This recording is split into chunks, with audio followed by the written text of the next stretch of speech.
break the fucking chair, my boy. These chairs are built to last. How do you hear me? Loud or should I get closer to the mic? Nah, you're loud as fuck, but nah. All right. Ready? I hope this works.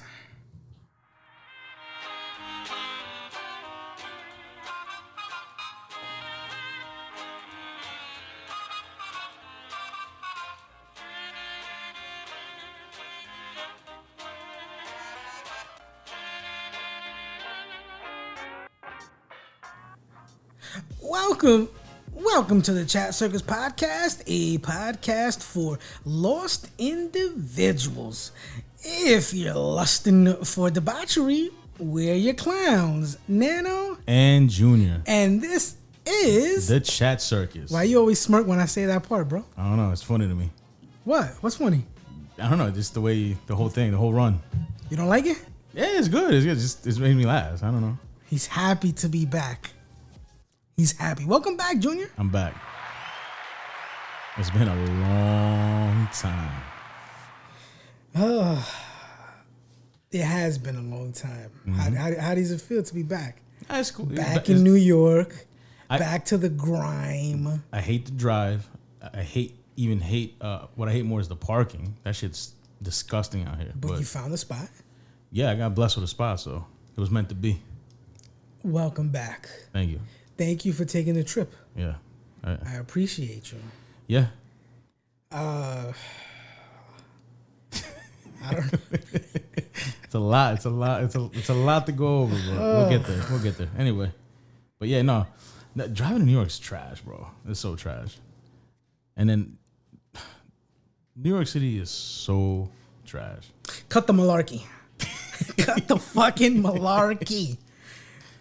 We got hit up. We got called out by one of our listeners, Snide. First of all, Snide, thank you for being a listener. We appreciate you. And I want to personally thank you for putting the pressure on Junior because he had no intentions of coming back and ever doing this. He says he had none. Yeah, he had no intentions of coming back and fucking talking to me and giving us this episode. He honestly didn't feel that anybody listened, and I don't blame him because we never get feedback like that. If we ever do get feedback, it's from somebody we know. Yeah. So he was like, "Bro, you could fucking manage without me," or yeah, I'm coming. And then only thing he comes is inside his woman. That's the only thing he comes. He don't come to his senses. He don't come to New York. He don't come to the circus. But because of your comment, it put the pressure on Junior, and he realized, oh shit, he has a responsibility. Yeah, no, that came through. And I was like, oh shit, that's dope. All right, and I just had to make time, dude, because we'll get into it. But my life is no longer the same at all. All right, before we begin, I want to give a big thank you to our listeners in the United States, the United Kingdom, Canada, Germany, Philippines, the Dominican Republic, Switzerland, India, Colombia, Vietnam, Cyprus, Israel, Kenya, the United Arab Emirates, Indonesia, Spain, Turkey, Chile, and newly added to the list is Saudi Arabia. I don't know how we're getting across these airwaves, but we are, and I want to thank everybody. That's cool. We do have a solid, I don't want to say fan base because I don't want to call them that, but we do have a solid listeners. No, like solid group of listeners. There's listeners. They're obviously international. It's all over. I don't give a fuck. Somebody's listening. Yeah, I mean the numbers are moving. I'm surprised considering how long there's been. It's been some heat. You know, Junior thought he was gonna do to me what I did to another podcast. He's like, yo, fuck this guy. Nah, not even, dude. It's just, life, bro. Life. Fucking life. Life hits. Life fucking hits. Man. So, Snide, thank you again. I hope I'm pronouncing your name right. I don't want to give out. I realized that was him. I did an episode with Swag. Uh-huh. Oh, let me ask you. I did an episode with Swag, and I read his tweet. Then I realized, oh, this is probably the same guy that's on Instagram that commented under my post on Instagram. Oh, it was? I believe so, because it says Snide. Same shit, same name. Yeah. So How did that make you feel when you saw that somebody was asking for you a la carte? Huh? How did it feel? They want that off menu shit. A la carte. Nah, it was dope, man. It was dope. Like that, I was like, all right, shit, yeah. It was.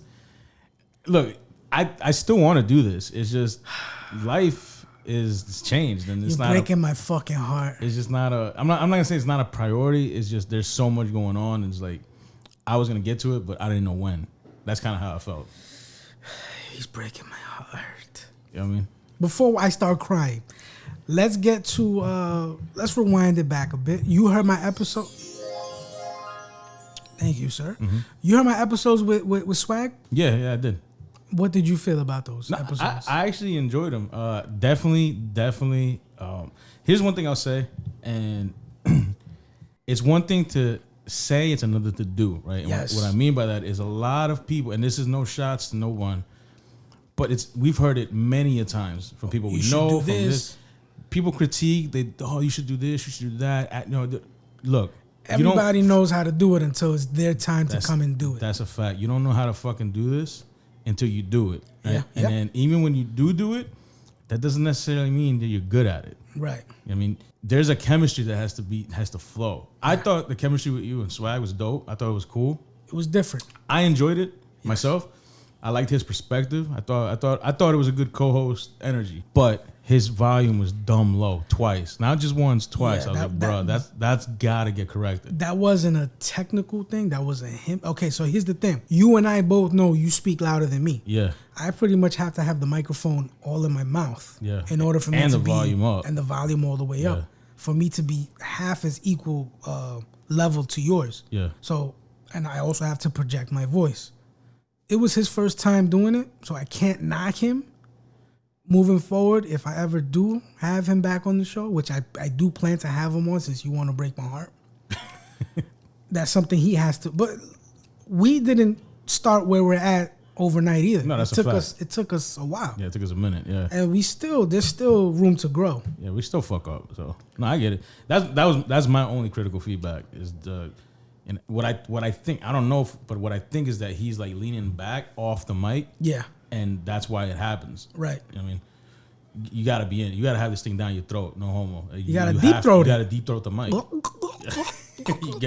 On some real shit, you have to. Like the podcasters on YouTube, TikTok, you see them all over. They got a professional sound crew, so they figured it out. But this is how we figured it out. This is what works for us. Right. So, for now. You know what I mean? And what people don't understand is the mic makes a difference. The mics we got are good mics, but they're not professional grade mics like they're using. Right. You know what I'm saying? Right. Where they can be leaned back off and just grab, and you don't hear that, or you don't hear the bullshit. You just hear their voice. Or they edit that part out. You never know. Yeah, I don't know, but that's what I'm saying. All right, maybe I might make a podcaster out of him yet. It was good. Big Walt was he enjoyed it. He told me he enjoyed it, but he was like, man, it's just different. It's a different vibe. It's not Junior and Nano. It's not the meat and potatoes that everyone's used to hearing. Yeah. And because of what's going on in Junior's life, his mother didn't die like mine. Yo, chill out. His mother didn't die like mine. So, I mean, it's not like there's nothing preventing him. Yeah. It's not like there's nothing preventing him, but there is something kind of in the way. Yeah. No, it's not in the way, because it's not in the way. It's just something that has taken more. Precedence? Is that a good vocabulary word for you, sir? Yeah, that's good. It's taken more precedence than the circus. Yeah. And I understand being one myself. I'm adulting, bro. He's adulting on a different level. That's right. So, okay, we shouted out the listeners. We spoke about my recent episodes that I did with Swag. Yeah. Is there anything we want to, get our base? Do we want to cover other bases before we get into what's going on with Junior? Well, first of all, we're still in 2024. Yeah. We're in October of 2024. Yeah.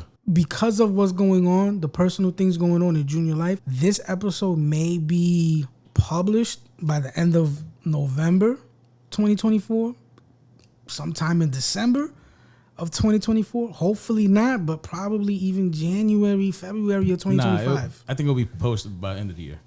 For sure. So Snide, Big Walt, everyone else that listens, thank you for the listen. That's where by the time you hear this, it doesn't even matter. You're gonna hear it whenever it comes out. Yeah. So how do you want to go like present day and back? Okay, so I gave you homework. I told you listen to Pandora's Box. Yeah. And listen to the Heartbreak Kid to refresh. No, I refreshed on all of them. You know, you're refreshed. I went all the way through. Yeah. You're not gonna listen to that now anyway. So let's go with my man was on a trip to Colombia. So we'll pick up from Heartbreak Kid. Yeah. We're gonna pick up from Heartbreak Kid. I think that's more. I think that's how we should do it more instead. Pandora's Box, I think, has no relevancy at this point anymore, right? No. I'm almost positive to say that. Yeah. All right, so I want to fucking stab you, bro. I want to fucking hit you with a bat. Fucking yeah, man. I like. Well, I like peace, no problems. Yeah, I don't want peace. I want problems. Always. He doesn't have AIDS, right? All right, so. Oh, I forgot about that. What was that? Your health. Y'all get into that too. Oh my Lord. Yeah. That's Fuck what this is me. for. Yeah. Okay, go ahead, bro. The floor is yours. All right, let's go. Let's kick it back to. All right, I came back from Colombia, and I had left off where my girl was gonna come visit me. Right, so we'll start from there. Well, you didn't even give us what happened on that trip, did you? No, we got. Remember. Listen, remember when we did that Heartbreak Kid. You had came back from Colombia already. Yeah, but the plan at the time was for you to come out here, and we were gonna do your trip to Colombia. Yeah, when we recorded that in March. Yeah, it was over 5 months ago. I know that. It was March. Yo, so I don't. Yeah, because I went out there in March. She came out here in April, and I went back in May. Fuck, bro. This guy's addicted to Colombia. Not no more. Wait, I am in a different way, but yeah. Okay, so let's do that. You were gonna go to Colombia. Yeah. To meet her. Yeah. Because I remember she had brought up something to your attention. She had asked you, "Are you talking to someone else?" Yeah. And then somebody else put a status. Is it all coming back? Yeah. Okay, please. So everybody that's listening, so we're all on the same page. Junior's gonna pick it up from his trip going to Colombia to meet this new chick. All right.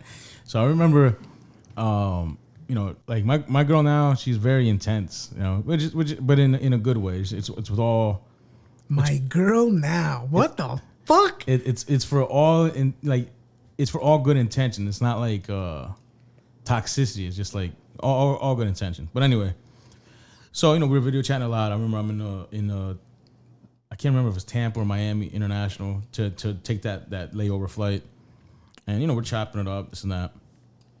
So I'm like, all right, cool. Now, a part of me, if I just rewind a little bit, there was a photo that was posted of me by somebody else, well, by the tattoo mommy, and somehow it made it to her. I didn't know at the time. I'm like, this, so I was like, yo, who's fucking around playing games? And she's like, somebody sent that to me. Somebody, it was like somebody sent it to somebody, sent it to me, kind of deal. I'm like, I don't know who, but what the fuck? Right. So I put the pressure on, like, yo, I don't know if I'm going to come out there because this doesn't feel right. So when I said that, she kind of freaked out. She was like, no, you got to come. I'm like, nah, now you're telling me I got to come. So that's even more suspicious to me. Because, again, this was all new. Like, it was unknown territory, right? Yeah. Now, I had stated that, the Addies were like 9 minutes apart. These two individuals were relatively close to each other's, area. Yeah.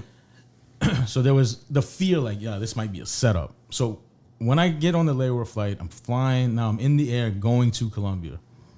There was so much angst that I felt that I was like, man, this might be a huge fucking trap. My fucking dumbass is on a one-way ticket to hell. I gotta see it through, my boy. But I gotta see it through, just because that's just what I do. I when I'm committed to the bullshit, I'm in it. You know what I mean? Obviously. And I land. So when I land, I ain't gonna lie, bro. I was fucking sweating. I wasn't panicking, but I was like very nervous, almost low-key scared. Like, fuck, what did I get myself into? Because now, the way the airport is designed is one way out. You can't go back. I mean, it's just a one way out. Okay. And on that one way out, everybody stands there waiting for their significant other or what have you. So when I hit the corner, like I grab my bag, I hit the corner, you can see straight out because it's like glass doors. And I see a gang of people. And I'm like, fuck. So I go to the bathroom. I'm like, nah. I got so nervous, I had to take a shit, bro. Like, you ever have it where like your nerves hit so hard, you just got to fucking blow out of your ass? Like, that's what happened. Anyway, finish up. She's hitting me up. She's like, where are you? And I'm like, oh, I had to use the bathroom quick. I'm coming out. So as I'm coming out, now the sea of people that were there has diminished. There's only like a handful of people. So I'm like, fuck. And when I step out, I didn't see her. Like the person I was talking to, I did not see her. So right away, I'm like, yep, this is it. This is it for me. Yeah. This is it. I'm like, I'm gonna be on the news, like, oh, a slain American. You know, somebody's gonna come and hit me that I don't know. Like, that's all that's running through my mind. Like, this is it. Yeah. Right. I'm not like I'm joking now, but in the moment, legit, it wasn't funny. It wasn't funny. I was like, yeah, I'm fucked. This is it for me. Right. Right. Then a little bit of a distance, I see the biggest smile. Right. And I look and I'm like, oh shit, it's her. She was cheesing either ear. Like, you could just tell she was just straight happy cheesing. And then, you know, when I acknowledge her, and I'm like, oh, so then I know, all right, cool. I see her, but then I see somebody behind her. I didn't get a glimpse of that person. So I'm happy, and I'm, you know, but I'm also like, who the fuck is that? You're on guard. Yeah, my guard is way up. Yeah. So she runs, and like she jumps on me, she kisses me so hard, she's like, she busted my lip on the inside because she was excited. Then when I saw who was behind her, it was her friend. I'm like, oh, okay. Hi, how you doing? So, you know, did the whole intro. She was happy. Her embrace felt very, very like endearing. Like, I mean, I was happy with the reception that I got. I was like, all right, cool. This is good. Endearing. Shut the fuck up. So I was like, all right, this is cool. Then I remember walking to the car. Yo, she's gripping my hand. She's like yoked up on my arm. She's like on me, which felt good. I was like, wow, this is the first time we're seeing each other. Not to cut you off, was this the trip where my brother was out there and you guys linked up? Oh, yes. Wow, that's crazy. Okay, good. Yeah, the embrace was very loving, very good. Like I felt like, wow, this girl is actually into me. Again, we talk about this all the time. You know, you gotta really, really pay attention to women's intentions. You know, women are way more sneakier than men. You know what I'm saying? For like. Way more sneaky. As we'll soon come to find out. Dun, dun, dun. But I could feel like this is legit, right? I just that's just what I felt. Cool. Fuck. So I remember we go to because where they park, you got to pay to get the car out, and even that, like we go there. I'm like, I'll pay, but no, she's like she's paying for it. I'm like. It's not a lot of dollars, but it's everything's just like coming along. Like this person's so much different, like because she earns her own money. It's the thought. It's the thought, it's right? The effort. It's the effort. It's the little things that make a difference. Exactly. Is it a lot of money? No. It was like 10,000 pesos, which is like $2.50, maybe $3. You know what I'm saying, but it's not the money. It's the fact that she took the initiative to go out of her way and pay. Exactly. She's not leaning on like, hey, the parking. I mean, like giving me a head nod, like, hey, wink, wink. She's on it. That's your responsibility. So I'm like, you know, it was different to feel that. You know what I'm saying?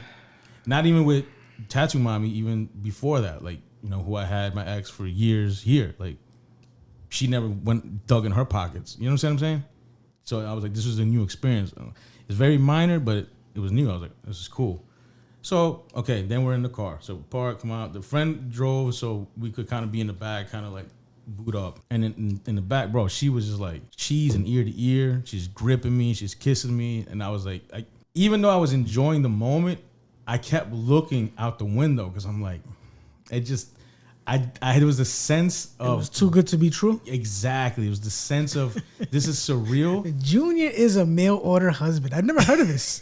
He's a fucking mail order husband. It just had the surreal feeling like, yeah, this is just too good to be true. And I'm waiting for the get out moment to happen. where I'm brought to a fucking house in the woods and I'm put up for sale. You know what I'm saying? Yeah. You know, like, so only would I fucking put myself in a position where I'm 100% vulnerable. I have no control of my environment, and I'm still rocking with it. Fuck it. It is what it is, bro. All right, cool. So we're driving.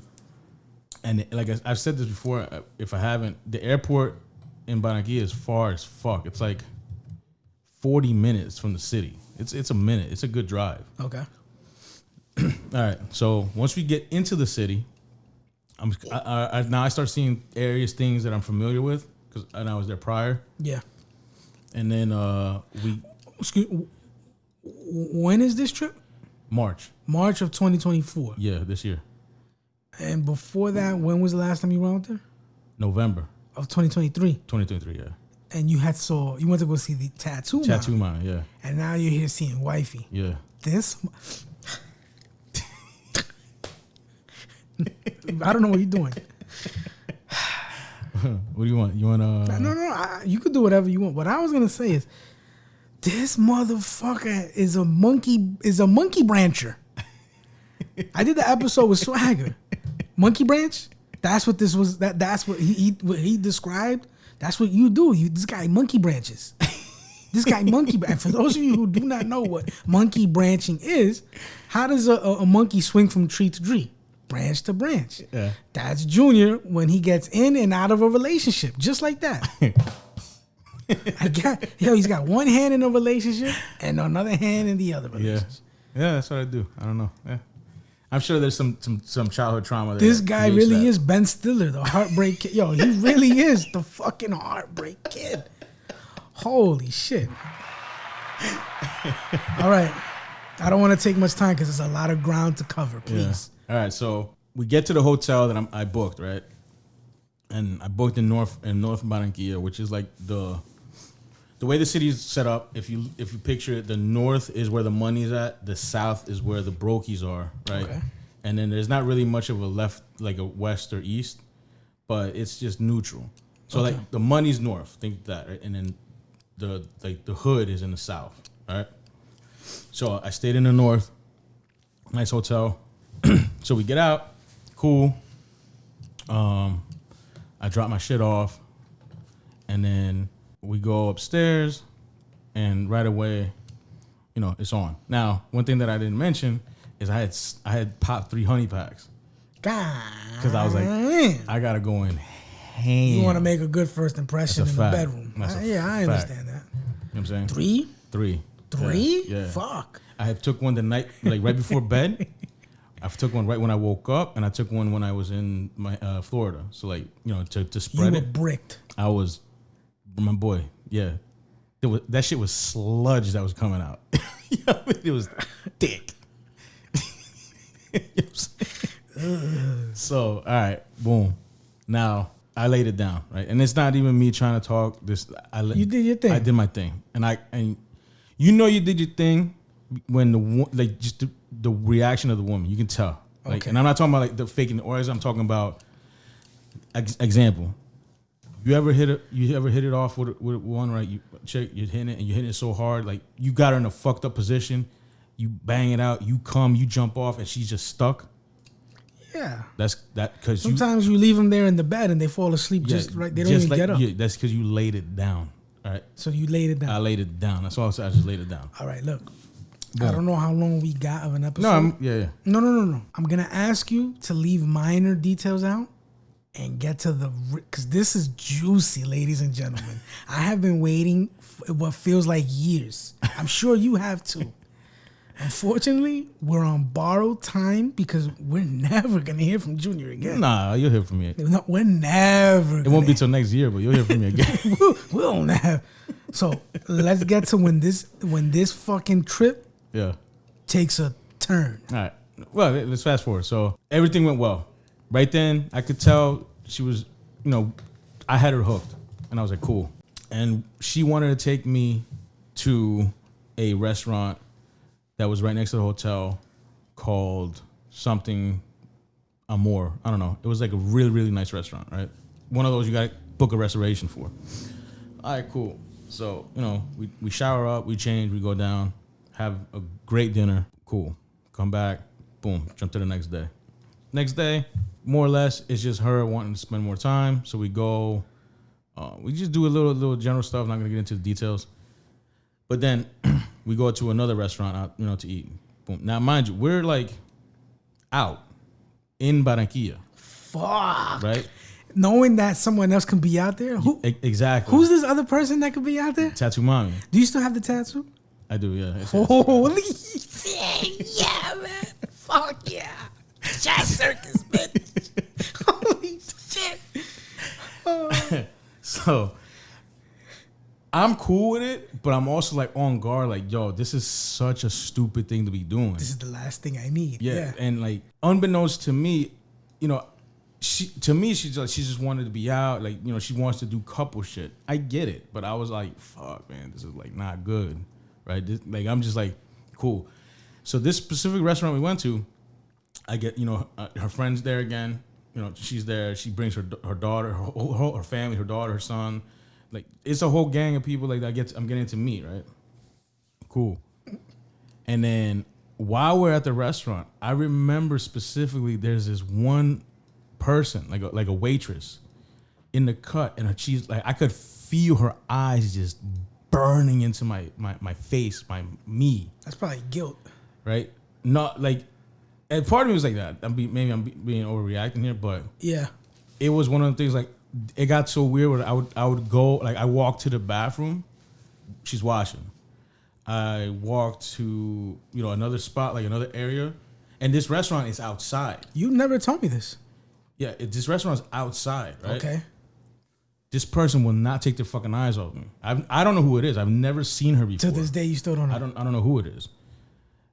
Never seen her before. But when I caught on that she's just staring at me, it wasn't just like, no, she's on me. Like, I go here, she's on me. Well, mind you, like I said before, Barranquilla, it's a big little city. There's a lot of people that kind of know each other, right? And as I'm gonna get into it, my woman now, she comes from a different caliber of people, right? She's not like Tattoo Mommy was like, from a poor neighborhood and from the gutter, and she knows like the street people, so someone that would be a waitress or a waiter or this or a delivery driver or a taxi driver, right? Service people, right? Yeah. There's nothing wrong with that, but I'm saying that's the world. That's her world. Yeah. That's her people. Okay. She's not gonna know the owners of the restaurants or the owners of the taxi service. That's your woman's. That's my woman's status, where she's kind of in a different level, right? Do we want to say woman or we want to say the proper title? So I'm feeling this, and I'm like, damn, this is crazy. Like, maybe I'm being paranoid. And my phone rings. Now, mind you, when I was in Miami, I blocked Tattoo Mommy on everything. WhatsApp, text message, everything. I for some reason, I forgot to block her on Instagram. I get a video call on Instagram while we're at the table from Tattoo Mommy. And I'm like, oh, fuck. So I kind of, whatever, panicked, but I was like really cool. I just covered my phone, silenced. Rings again. So just kind of put it on mute, put it in my pocket. And I just feel it buzzing in my pocket. Like, just. So I don't know if it's calls or messages or what. Oh, fuck. So I'm saying that this person was hawking me because minutes later, you get a phone call. I'm getting a phone call, and then I'm getting messages from Tattoo Mommy saying, are you here? Who are you with? Right? Because obviously she got tipped off. I think your man's here. Right? You know what's crazy? She did message me on Instagram a couple times. When I was on that trip? I don't remember. It had to be. It was because she was messaging you, was like, I can't get a hold of Junior XYZ. Yeah. And you were like, oh, I don't know. Yes, she did. Was it that trip? Yeah, because you hit me up telling me, yo, she's hitting me up. And I was like, fuck. Because she hit me up quite a few times. Maybe, it was during that trip, but I'm sure even after, she definitely hit me up after. Yeah. And I know after because somebody's present. I don't want, okay, good. Okay. So she's hitting you up on the Grammy gram. Yeah. And obviously, like, I'm in panic mode because it's like, now I'm like, fuck, this bitch is gonna show up with the cartel. Yeah, like, you know, my mind's racing. I'm like, damn, dude, I'm being stupid reckless right now. And I'm like, fuck it. So I'm just eating my meal. I'm in it now. What am I gonna do? You know what I mean? Yeah. So, all right, cool. Finish up the meal, and then we roll, right? And then she could sense that something was off. She's like, you okay? I'm like, yeah, I'm good. She's like, you sure? She's like, yeah. I'm good. All right, whatever. Fast forward. So now we go off somewhere else, and whatever. You know, we're bouncing around, boom. Later on that night, we go to this spot. It's like off a beach. It's like a beach club.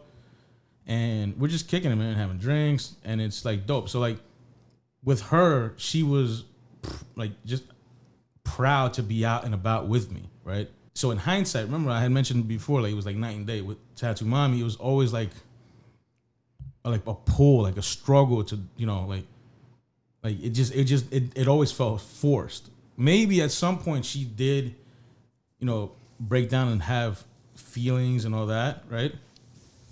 And I believe it, but it was all forced. It was never it didn't come natural. You know what I'm saying? So was I right? I mean, can Nano get some? Yeah, I'll give you that. Yeah. Like can like. I sat here. I think it was yesterday or earlier today. We have about 16 episodes dedicated to your fuckery, your stupidity, your bullshit, Junior. And there's 16 episodes of me fighting with you, trying to get you to see the light. Like, yo, bro, this ain't it. Yeah. And I remember, I believe it was Jinyu. It was episode Jinyu. It was either that one. I think it was Jinyu, if I'm being right. Yeah. Where I was like, yo, this is the one that's making you feel like, yo, I'm living for the both of us. And you're like, yeah, this is it. Doesn't that make you cringe? Nah, man. It is what it is, bro. It had in hindsight, and we're gonna get into it. Everything had to play out the way it played out. It's how it had to be. You know what I'm saying? Jinyu. What did she say? She was like, oh, baby, this yours. It's yours right now. Of course, this yours. Of course, this yours right now. That's a good fucking episode. It's one of my favorites. Yeah. Actually, my two favorite ones are what is it? Episode 2. Pink Sheets, Nasdaqs, and Blue Chips, and Jinyu. Those are my top two. Yeah, top two favorite Jinyu's ones. Good. When I want a good laugh, I always go back to those because they're fucking good. All right, so that happens at this restaurant. We leave. We go to the other spot, that beach club. We're kicking it there. That was a vibe, and then we leave. Right? Yeah. Next day, same deal. It's we're kicking it normal shit. It's not, but then that night, she wanted to go to this place. It was like a Mexican live music restaurant, right? Okay. Whatever. Mariachi? Like mariachi. Yeah, it's a whole get up and shit. So we get there, and it's like a legit club. You have to wear, like, the men have to wear pants. It's like they won't let you in if you have shorts. Oh, you gotta go dressed up. Not dressed up. You just gotta have pants on, like long pants, which I packed one fucking pair, right? And those motherfucking pairs, I wore them every fucking night because it's the only pair I had. Them shits was fucking ranked by the time I was done with them. So what? Anyway, so we go out that night, and we're there, we're kicking it, we're having drinks, you know, and we're vibing, dude. Like, we're clicking. We leave, we go back to the hotel. Of course, shoot up the club. I was just in the zone, right? That's just that's just what I do. Oh my god, bro! Fuck. Yeah. You only know her one day. You only know her one day. Oh, I want to spend the rest of my life with you. Junior. We're on day 3, right? It was day 3. What? So that makes it 3 days. The 3-day rule. I gotta come inside you.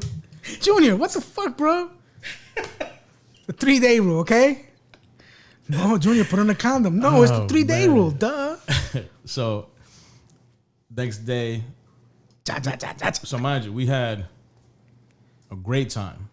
Cool. Like, it was great. And that night I met her, her friend came, linked with us, and then I met her friend's husband.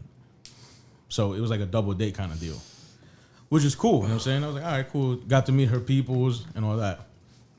We had a real good time. Next day, more or less, same shit. We're kicking it. Nothing too It was double special. date. Yeah, the double date. Yeah, we had a great time. I remember the mariachi was there. Her friend's husband was funny as fuck. I remember he was like, "Oh, I got my Gucci belt on," and I thought he really had a Gucci belt, but this nigga had a string. He had tied his pants up with a shoelace. Bro, that shit had me dying because I was like, all right, this guy's a clown. So cool, good people. Wow. At the time, right? I'm like, yeah, this guy's everything's cool. Next day, we wake up, slightly hungover. We're okay. We do some more daily activities. They're all standing over the bed, looking at you. We're having, we have some daily activities, whatever. Nothing really Regular special. vacation regular bullshit. shit, just kicking it. Yeah. But then that night, they're like, oh, I really want to take you to this place called Elvis. And I'm like, all right. And Elvis is a nightclub. Okay. Right. And it's like, not that it's like a nightclub that you need reservations or whatever, but it's one of the things like there's a line to get in, and you kind of got to know, like you can get in, but to get a table, you got to know somebody. Okay.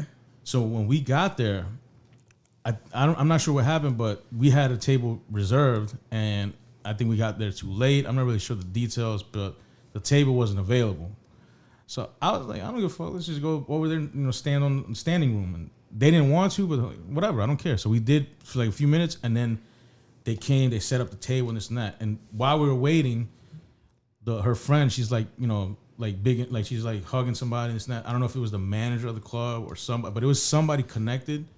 So I was like, okay. You felt like you were in. I understand. I was like, all right, I understand why they made a fuss about not having the table. I get it, because whatever.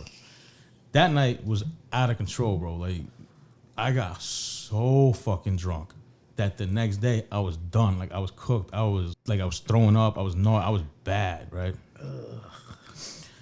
Now, we've had, 4 days now? Is this 4 going on 5? I don't know. We've had a couple days together, couple nights. And this specific day, we're eating breakfast, right? And my girl, something is off, and I think she's hungover too. And I'm just like, yeah, I know, I'm feeling it. And she's like, I gotta really talk to you. And I'm like, what do you mean? She's like, I'll just wait. We'll talk in a little bit. And I was so like fucked up. I'm like, I didn't really entertain it. I'm like, okay, whatever. Like, because I felt like shit, dude. I'm trying to eat eggs, and I'm just like looking at them, ready to throw up. I'm like, fuck. So our friend gets there. And I'm like, oh, hey, what's up? This and that. She's like, oh, we had a great time. Like, yeah, da, da, da. And then all of a sudden, like, we go up. So we go up to the room. Then we get up to the room, and then she's like, hey, look, we gotta tell you something. And I'm like, okay, what's up? It got really like the mood changed, and it got real serious. And I was like, the fuck's going on? And my girl didn't really say nothing. She just sat on the side, and you could just tell she was just like nervous and anxious. Like I hadn't seen her to this point like this way. She was just like very odd. So the friend did all the talking, right? And essentially what the friend was telling me, she's like, look, it wasn't a coincidence that look at my mouth. I'm mad. I'm cheesing, right? For those of you listening, I'm cheesing. Yeah, it wasn't a coincidence that, she found you, on the social and messaged you this and that. Like, we knew who you were. And I was like, right there, my fucking heart sunk. And I was like, I'm thinking the door's about to bust open. I'm about to get fucking kidnapped. I'm like, because the way my girl's acting is like something bad is about to happen. She set you up. And she set me up, and she's feeling guilty, right? That's where my mind is at. The friend is kind of like trying to like guide. She's trying to talk me into like being cool and calm. And I'm like, all I could think about is like, I'm cooked. Nano was right. I was like, damn, I'm done. I'm cooked. This is it for me. For the second time. First time was the airport. Now I'm in the hotel room. I'm like, yeah, I'm done. I'm gonna be on the news now. This is it. This is like, like, what am I gonna do? It's over. Okay. All right. So that wasn't the case. What happened? What did happen, Junior? The friend starts revealing to me that it wasn't a coincidence. They knew who I was, and kind of got into the specifics of how they knew who I was. Essentially, the friend, her husband, and her had separated for some time. All right, cool. And while they were separated, her husband met Tattoo Mommy. Okay. And during that time, they were essentially in a relationship. Okay. Hold on. Let me see if I get this straight. You're telling me that your girl's friend's husband was fucking Tattoo Mommy. That's what I interpreted at the moment. I'm Okay. like, okay. So I'm like, what the fuck? And then I'm like, hold on, what the fuck are you talking about? Like, you're just casually telling me your husband's fucking somebody else? Like, what?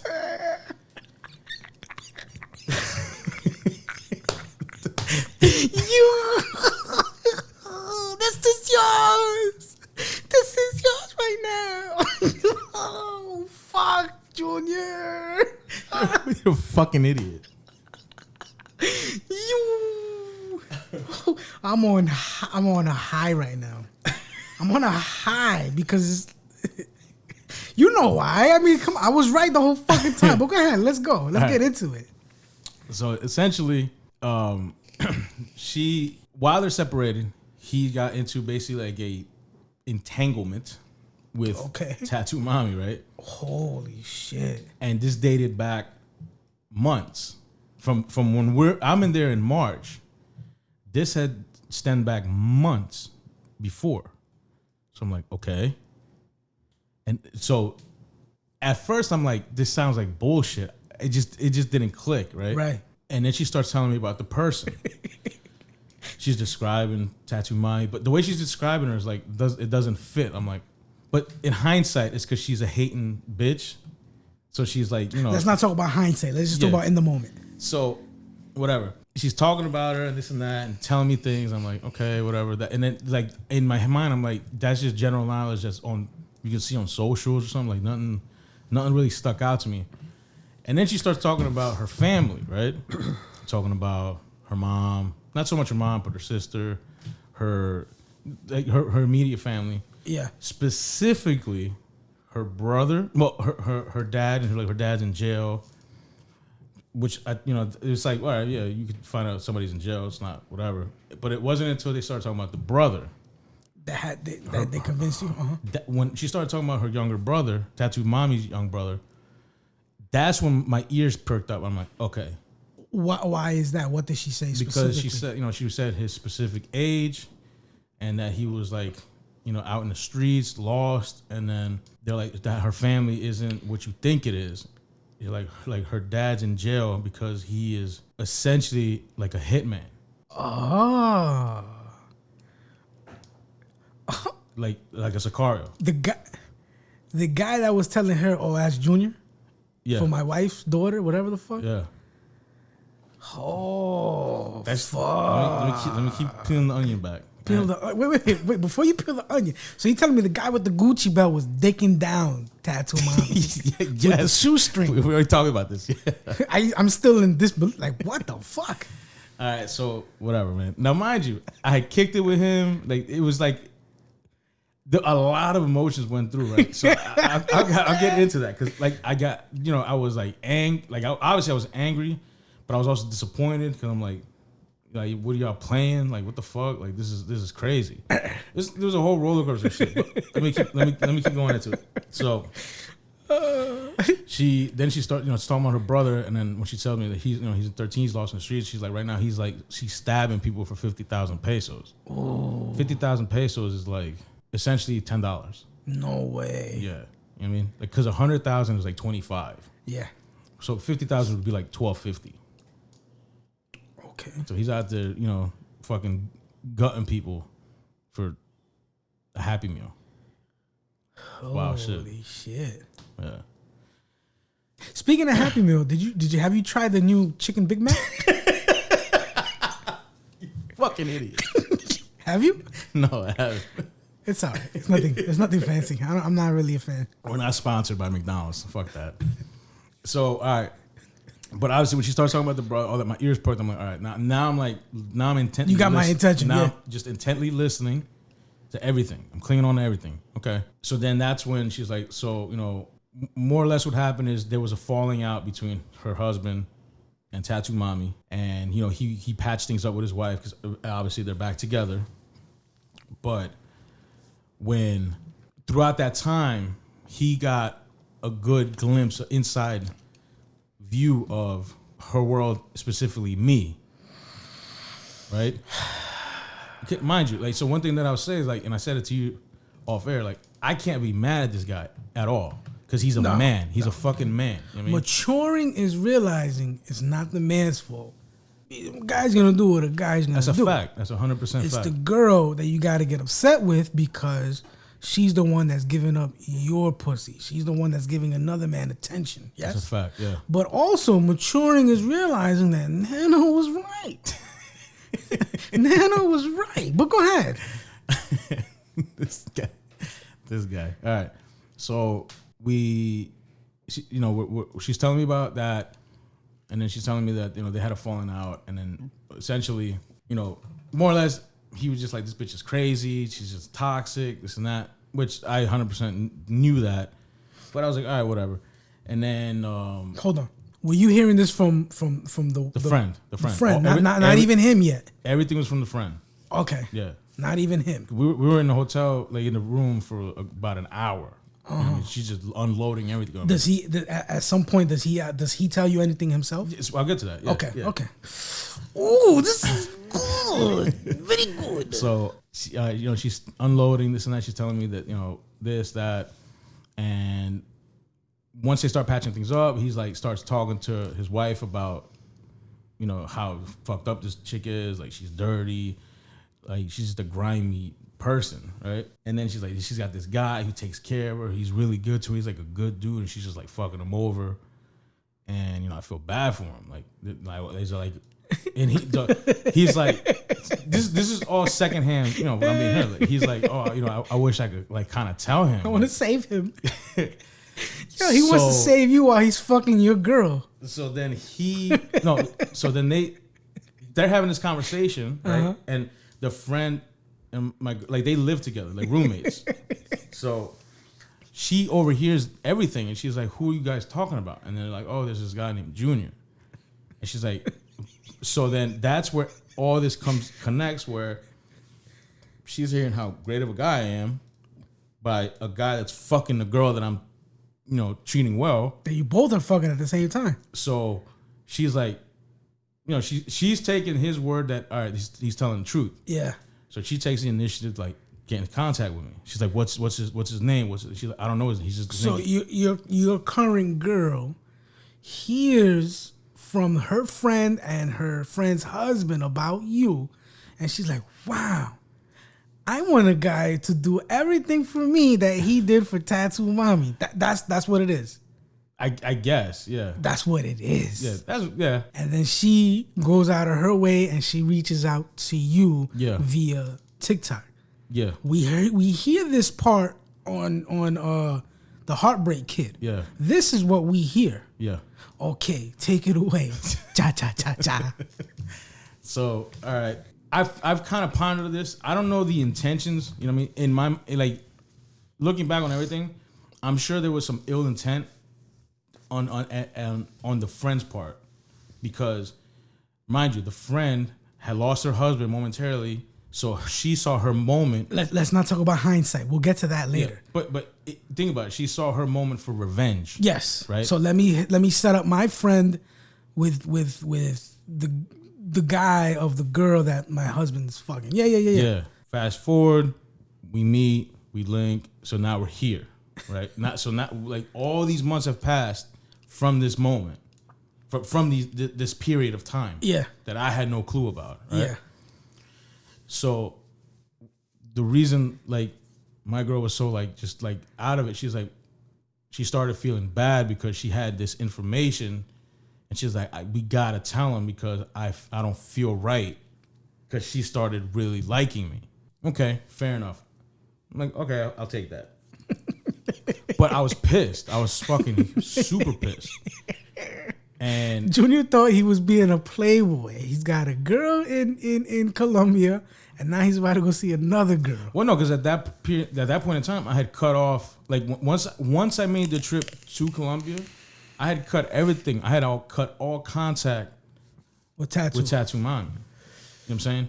Okay. Like I essentially ghosted her. And then once I found out all this information, Yeah. I 100% deaded her. It pissed you off. It pissed me off. But I felt, bro, you don't know how the feeling of wanting to not get closure, but wanting to confront someone on the bullshit and not being able to. Yeah. That shit, it boiled them. It took me. We know now in hindsight, just Junior like saying in hindsight, we know now that she listens to the show. Yeah. So she's hit me up a few times on Instagram about you. This was earlier this year. And I don't know how she found out about Chat Circus. It's not like we're hiding it anyway. Yeah. But she finds out about Chat Circus. I get a notification. I wake up one morning and I see a notification. And I look at my notification. It says her name, her government name. And it says, I think, a smiley face or a wink face. I don't remember which one it is. But she puts up it's still there. If you go back to YouTube, it's still there. And I think it's the Heartbreak Kid episode, if I'm not mistaken. Yeah. And it's from her. I'm like, holy shit, she listens. Yeah. So you are going to get closure right now by you telling this story. This is your moment of closure. Yeah. To tell her how much of a piece of shit she's been. The end of the day, man, like I don't hold anything against her because she was young. She was on survival mode. Yeah. I'm not mad at her for being like that. I am, but I'm not. My frustration was with you for not seeing what it is I saw. I fucking cried in Puerto Rico. Yo, you won't let that go, huh? No, because I don't do that. I do not do that. This man sent me a fucking manifesto. He was gonna commit suicide because of this broad. Nah, man, you tripping. She was real for me, man. She was real, like Junior. She was never real. No, I'm saying shit was real. Like shit got real for me. Meaning I was going through it. I was going through it heavy. For the listeners, I speak to Junior off air. This is my cousin. He's more like a brother than a cousin. So I speak to him, and there's a lot of things we speak about that doesn't make it to the show. So if I ask you something and they're like, "Oh, what about this?" It's because I know more. Mm-hmm. Anyway, I say all that to say this. At what point do we find out about the black magic in this conversation? So, please get to it. So more or less, that's when she starts talking about the family and this and that. She goes, "This is the friend disclosing information that her family is not of good people." Meaning, and then she kind of says like they're involved with a lot of brujeria, witchcraft, and shit like that. So I'm like, okay, I'm not a person that's always. I've never bought into that. I'm like, whatever. Like I believe in. For a long time, I believed in like a higher power, some entity, but I was never really big on religion. For many, many years, I always believed like religion was just a way to brainwash people that didn't have willpower or a lot of self control. Let me just say, I was gonna get into a conversation, but this is the Chat Circus. We're not a religious podcast. We're not a political podcast. I say all that to say this. I'm not walking into that conversation. But what I will say is this. Personally, I believe in God. As far as religion goes, that's not my thing. Yeah. But to believe in God is to also believe in evil. And there are people who, just like they serve the good Lord, there's people that serve the bad. Yeah. Whether black magic, brujeria, santeria, whatever you want to call it, voodoo, whatever label it is. We were taught that it's not good, right? Yeah. I don't know if it's not good. I just know what I've been taught that it's not good. Yeah. I don't want to knock anybody's religion because there's people that really do practice that. And hey, if that works for you, that works for you. I say all that to say this. I think it did work. If Junior, there were times we sat here and we did these episodes and the way you spoke about this person was like, oh my God, Jesus Christ, bro. She was your God. Yeah. Okay. Junior, you were blind. Yeah. There was nothing I could say that could remove her from your thought. Like, oh, Junior, she's doing this? Yeah. But let me Let's wrap this up because I got to give her a call. I even have that on air. Yeah.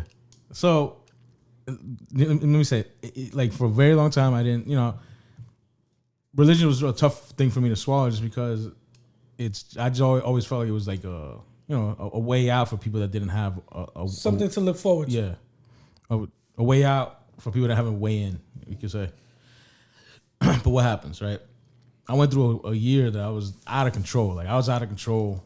And I said it all the time. I was seeing myself like, damn, I'm fucking wilding out, but I didn't care. And that was the self-control part that I was like, it just, the willpower was lost. And I'm like, damn, I always felt like something's off, but I couldn't put anything to it, right? Right. Like, whatever. And I'm just rocking with it because that's just what I do. I'm like, fuck it, I'm gonna fly with it. I'm gonna fly till the handles go off. All right, cool. So she's telling me about all this, that, and I'm like, so at that point she kind of lost me, but I'm like, all right, whatever. She's kind of telling me like, look, her people, her network, her family, they're not of good people. All right, fine. I took it for what it was. Did I believe it? No. At the moment, I didn't believe it, but I took it for what it was. All right. So I asked her kindly. I was like, do you mind leaving? Because I want to spend some moment by myself to think, reflect. This is a lot to unpack. So you kicked both of them out. I kicked the friend out with her. Like I was like, look, you can stay here, but because the place I rented was huge. It had like a living area and a bedroom. Is this when you called me? Because I remember you called me during this trip. And you were telling me this. Yeah, I think I called you kind of tell you like, man, I got some shit to tell you, because I needed somebody to kind of just vent to a little bit. Yeah, that wasn't her. Yeah, because I didn't want to unload on her in the wrong way. I was like, I don't want to be a dickhead right now. Because the fucked up part was I really liked her, right? So, for the record, I was telling Junior to leave. Yeah, you was like, catch a flight, get the fuck out of there now. I was like, yo, this is the perfect opportunity. This is the evidence you need to convince you that Tattoo Mommy did not have good intentions for you. She was on survival mode. Again, I don't blame her. But this was good evidence that she was not for you. And then this was also an opportunity for you to realize, okay, wifey, we're going to call her wifey. Yeah. Wifey is also part of that. Yeah. I don't want to say she didn't have good intentions. Later on, we'll find out what the intentions were and how things ended up, whatever. Mm-hmm. But for me, I saw it like, okay, Junior, this is a perfect getaway. But Junior being Junior. Junior being Junior does not listen to Nano. He has to see. We got a movie. This is a movie. Think about it. We got a Sicario. We got witches. Yeah. In a different country. This is fucking Denzel Washington, Will Smith shit right here, bro. Look, low key, there's more to unpack here. But there's reasons to why I don't want to release it. Yeah, I got you. I got you. Go ahead. So, all right. I think I had conversations with you, this and that. So then I'm like, all right. I'm trying to be level-headed, but I was like, look, like they don't want me to go see or confront Tattoo Mommy at all. Right. Understandably so, because they're spooked. They're like, we don't want nothing to happen. We got a kid. He's in school. Like, because her brother could come. Like, things could happen. Like, real shit can happen here. Right? Yeah. So, I took that into consideration. I'm like, I don't want to put nobody in danger off of just me being, angry and I got to get revenge. Exactly. And vengeful. So, all right, let me do what's right. Let me be the bigger person. And that's kind of when I solidify, like, I'm dead in all contact with this bitch, like, for good. Cool. Now, while this is happening, right, Tattoo Mommy's, like, constantly calling me. I had blocked her number, but now she's calling me on several numbers, like, different random numbers keep coming through.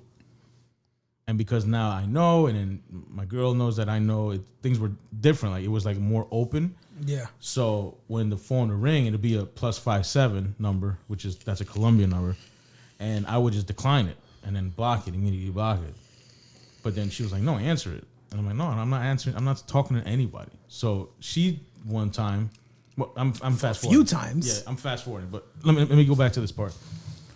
All right, so once when it's just her and I in the room, I'm talking to her like, look, I'm gonna respect everyone's wishes, but there's one thing that there's no ifs, ands, or buts. This needs to happen. I need to talk to the husband, and just him and me, one-on-one.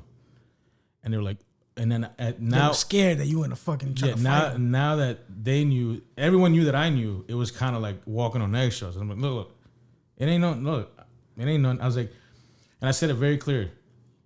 Nobody or no one is worth me going to jail or losing my livelihood for. I'm not gonna fuck anybody up. I'm not gonna do anything crazy. None of you guys are worth it. Yeah, I got a life that I gotta protect. They talked to him, and he's like, oh, okay. So we go to their apartment, and he kind of like he's doing like some work, because he's like he has his own business and shit with his Gucci belt. Yeah. And I'm like, talking to him like, yo, I was like, listen, man, like, end of the day, I'm not mad. And I told him flat out, I'm not mad at you. You're a man. You do what men do. I get it. I can't knock you. Only thing that I need to know, I just need to hear it from you. I want to hit confirmation from you. I was like, I already know, but I need to hear it from you. I was like, you were smashing, yeah? And he and you could just tell he was so like, he didn't want to say it. I'm like, bro, just be real. And he's like, yeah. I was like, all right, fair. He was donkey fucking the shit out of that. Whatever. And I was like, I wasn't even sweating it. I was like, whatever. But then I was like, yo, let me. I was like, just do me a solid. I want to go. I want to see your phone, because I want to see how deep this went. I was like, can I read your guys' like thread, your chat? And he's oh my god! And if he still had it in the phone, yeah, he's a fucking idiot. Yo, why? The wife could do what you just did. Oh man. Well, I'll get into that later, but fine. So he gives me the phone. We're going through it. I was like, look, I'm not. I was like, we can do it together. I'm not tripping, dude. And you could tell he was just kind of like taken back by how calm I was, because at this point I was just like done. I was like, yeah, I was done. I'm like, disgusted. You were pissed. What were you feeling? Yeah, I was just like, I was over it. I was disgusted. I was, in a sense, relieved. I'm like, all right, good. I can finally get rid of this bitch. You know what I'm saying? Like, this is it. I'm done. Because that's one thing I was never gonna talk. Like, I had always said to her, like, look, if you're gonna do dog shit, just let me be up front. And the dynamic of this can change. I'll still fuck with you, but it's gonna be different. It's not gonna be like Junior. So anyway, none of that matters. So we're going through the thread, and sure as shit, bro. I mean, it's her number. I see the number. It's her exact number, right? And then as I'm going through it, she's sending pictures and like there's pictures that she would send me to him. Was he getting any kind of exclusive pictures that you weren't getting? Yeah. Holy so shit! As I'm going through, and I'm like, okay. And I'm reading the chat. I know your heart was pounding. Nah, because I was like, Junior, my heart would be fucking pounding. Like, you ready to kill somebody, bro? Honestly, I was over it. I was like, yeah. At some point, did you want to cry? Like, yo, this can't be real. In the hotel room, when I'm hearing everything, I was hot, but I was maintaining my cool. But I was my blood was boiling. Because all I wanted to do was get in the cab, go over and tell her your piece, like just fucking go off on her. You know what I'm saying? Yeah. But whatever. As I'm reading it, I start like, I don't laugh, but I kind of just like go, huh. And I'm like, yo, you can't believe it. This bitch literally argues with you the same way she argues with me. And like, I'm reading it, like I told him, I'm reading this like this is my chat. That's nuts. And I pull my phone out and I'm like, look, and I have him read it, and I could see him getting mad. He started getting upset. You. What the fuck's he getting mad for? But I'm saying I could see it on his face. He's like, she's really a little bitch. He does the hands on the hips, and he's like shaking his head. Like, you could tell he's like in disbelief. Like, what the fuck is this bitch? Yeah, hold on. Wait. I know. I said not to speak in hindsight and looking back, whatever. Do you think right now there's a possibility of them two still fucking? Do you think? No. Because you haven't spoken to her how long? Almost how many months? Months, yeah. About 7-8 months. Yeah, since February. Yeah, and you don't think at all like he might have slid back? It's possible. I don't know. Anything's possible, my boy. Yeah, anything's possible. Who knows? Okay. So you guys are reading each other's phones, and you're like, yo, this guy was giving her the Stromboli. He was putting it to her. Yeah, Junior.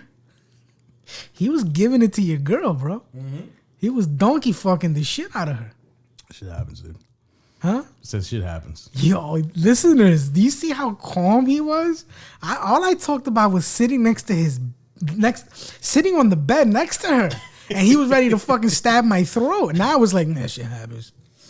So, all right, that we have that convo, and I'm like, whatever. I'm like, bro, it is what it is, man. Shit, like, and you could tell he's just like, I don't like, it's in a weird way. Like, I won him over. Like, oh, this guy's really a good fucking guy, because I just didn't care. I was like.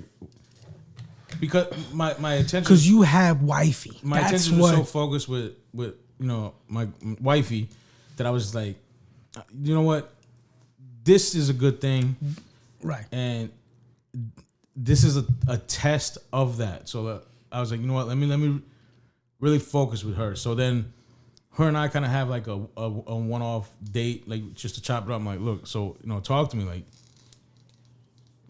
This is the moment to be real. Like, what's going on? And she said, then we're having a real conversation. She's like, I never intended to like essentially like fall for you. I just wanted to kind of get to know you. And she's like, I really wanted to tell you, like, you're being played. That was her intention, right? Noble. But then as she got to know me, we're talking, and she's telling me stuff about her. I'm telling stuff about me. Just what I do, just getting to know each other. And then when I'm there, she sees me in action, like just things that I do. He put it down. That's number one. Yeah, not only that, but she just sees like there's potential. Like just I always give respect, and I'm kind to people, especially when I'm abroad, because it's not like. It's just a thing that I do. Like, you show respect to give, you give respect to get respect kind of deal, right? And it don't matter what they are. They could be service people, regular people, doorman, or fucking hoes. It don't matter. Just, you give respect to get respect. And then just simple thing like, I always tip. I'm always this and that. I'll get into like a little bit story later, but fine. So then she says, I really can tell you're like a good person. At heart, like you really have good intentions and I like that about you. And mind you, this entire time she had the 2-year-old daughter. I had not met her daughter because she was very protective, understandably, right? And rightfully so. She should be protective of her kid. But then she was like, she wanted two things of me. She's like, look, I really, really, really want to take you to church. I wasn't about it. I'm like, I don't think I'm gonna do that. And she's like, no, you really need to come. Like, we really need to go. I couldn't understand why she was so hell-bent on us going to church. Now she is a God-fearing woman. Like, she that was her thing. She would always go to church. But, so I was like, I played along. All right, cool. I'll go to church with you. Fine. Now, what I didn't know was the service that we went to was a specific service that the preacher, pastor, father, whatever he's called, does like essentially exorcisms. Now they're not like it's not like they're made in the movies. It's not like that at all. They just say a prayer. They just say a prayer, right? Yeah, they put their hands over you, yes, and you feel the Holy Ghost. Yeah. Listen. I believe in that. It happened to me. Listen, for the listeners, again, I'm not big on religion. I do believe that there's a God, and I think this is one of the reasons why, because it happened to me. But listen, don't let that fool you, because I still run hoes. My boy. The father knows, this is my son, but my son loves the house. So let's get back into it. Go ahead. All right, so fine. I'm like, all right, I'll go to church with you, not a problem. And then another thing was she wanted me to meet her daughter, right? I'm like, all right, cool, fair. Now, meeting her daughter was kind of like, for me, it was kind of like a little nerve-wracking, because I'm like, man, I don't know how this is going to go. You know what I'm saying? So we go to daycare to pick up her kid, and then the intent is to then go to church. This is the day following after the whole spiel in the hotel, and I had the convo with the. Is this what happened to the black magic shit? When he finds out, when he tells you about her tattoo mommy with the thing that he found. He just told me that he saw something that spooked him. That's what I wanted you to get into. It was I still don't even know. It was like a santo or like a figure, like a. To me, I interpreted it like a shrine. Yeah, that's what it is. Yeah, that's what I interpreted it as. So it didn't. I don't know about that shit. It didn't make sense. It's a little statue with candles and pictures, and they'll put cigars, liquor. They do whatever it is they offer to this thing. They give it to it, whether it's money or food, or they'll give it a dead chicken. It's a little shrine. So he found that. Yeah, he found that. Where? Somewhere in the room. I don't. Either the closet or the bathroom. I really don't fucking know. Like I couldn't. How the fuck did he find it? But when you were out there, you never saw it. Cause supposedly she hid it while I was there. Supposedly, dude. Again, this is why I had a hard time with it. I'm like, whatever. But let's get into the church thing. Right? Okay. It's because they were really hell bent on this being a real thing, and the way they were spooked about it. I'm like. Man. Yeah, that's real. I believe in it. So, all right, so let me go into church and then I'll kind of backtrack a little bit of detail. Okay. So, he remember he was telling me, he was like, once he broke things off with her, because he just deaded it and then she got all crazy and he just deaded it. He said that, he just went through a slew of bad shit happening to him. Things that were just abnormally wrong were just happening back to back to back. And he was like, this bitch is putting that dirt on me. That, whatever. All right. I believe it. Hey, I believe it. So people just tend to have bad luck. I don't know. Anyway, so we go to pick up her kid. And I knew it was a test. It was a test to see how her daughter would react with me and how I would react with her daughter. I'm not a dummy. I knew what this was. Junior's like, I gotta see it through. So when we go in, the kid immediately just runs to me and hugs me to pick her up. And you could see on her face, she was just like, what the fuck? She was like, wow. And that's exactly I gotta marry him. This is my man, Lord Jesus. Thank you. So that's exactly what happened. She was just like, in that moment, she was sold, all right. Not knowing the kid was just tired. They didn't want to use her legs. That's all it was, bro. These kids think they're fucking slick. That's exactly what it was. But go ahead. So, all right. So, I pick her up. I'm like, hey, how you, nice to meet you. She can't, she's fucking 2, but, I'm talking. I can't picture this because knowing Junior's a fucking asshole, bro. And then she didn't want, I went to go put her down. She yoked me up. She didn't want me to put her down. So I'm like, all right, I guess I'll carry her to the car. And everybody kind of just reacted to that, because supposedly she never does that. He's the chosen one, right? Later on, okay, we go to eat and then we go to church, or we can't remember how that went. We're in the church, we're in the service, right? I didn't know what the service was. I thought it was just a regular ass service. I was like, whatever, man. I'm just here to appease her because that's what she wants to do. It was a regular service, and then. Because in the church services, especially in Catholic, they broadcast it Facebook Live or whatever. They broadcast the service. Then he goes, the father cuts the camera off and says, all right, now he's talking about what he's going to do. And I'm just like, what's going on? And she's like, oh, it's, she kind of explains it to me. And I'm like, okay. And now I'm like, man, fuck me. So now I'm stuck in here where he's going to be fucking removing, whatever, the fucking exorcisms. I'm like, all right, whatever. So as I see him, he's going around and he's kind of randomly going around to people.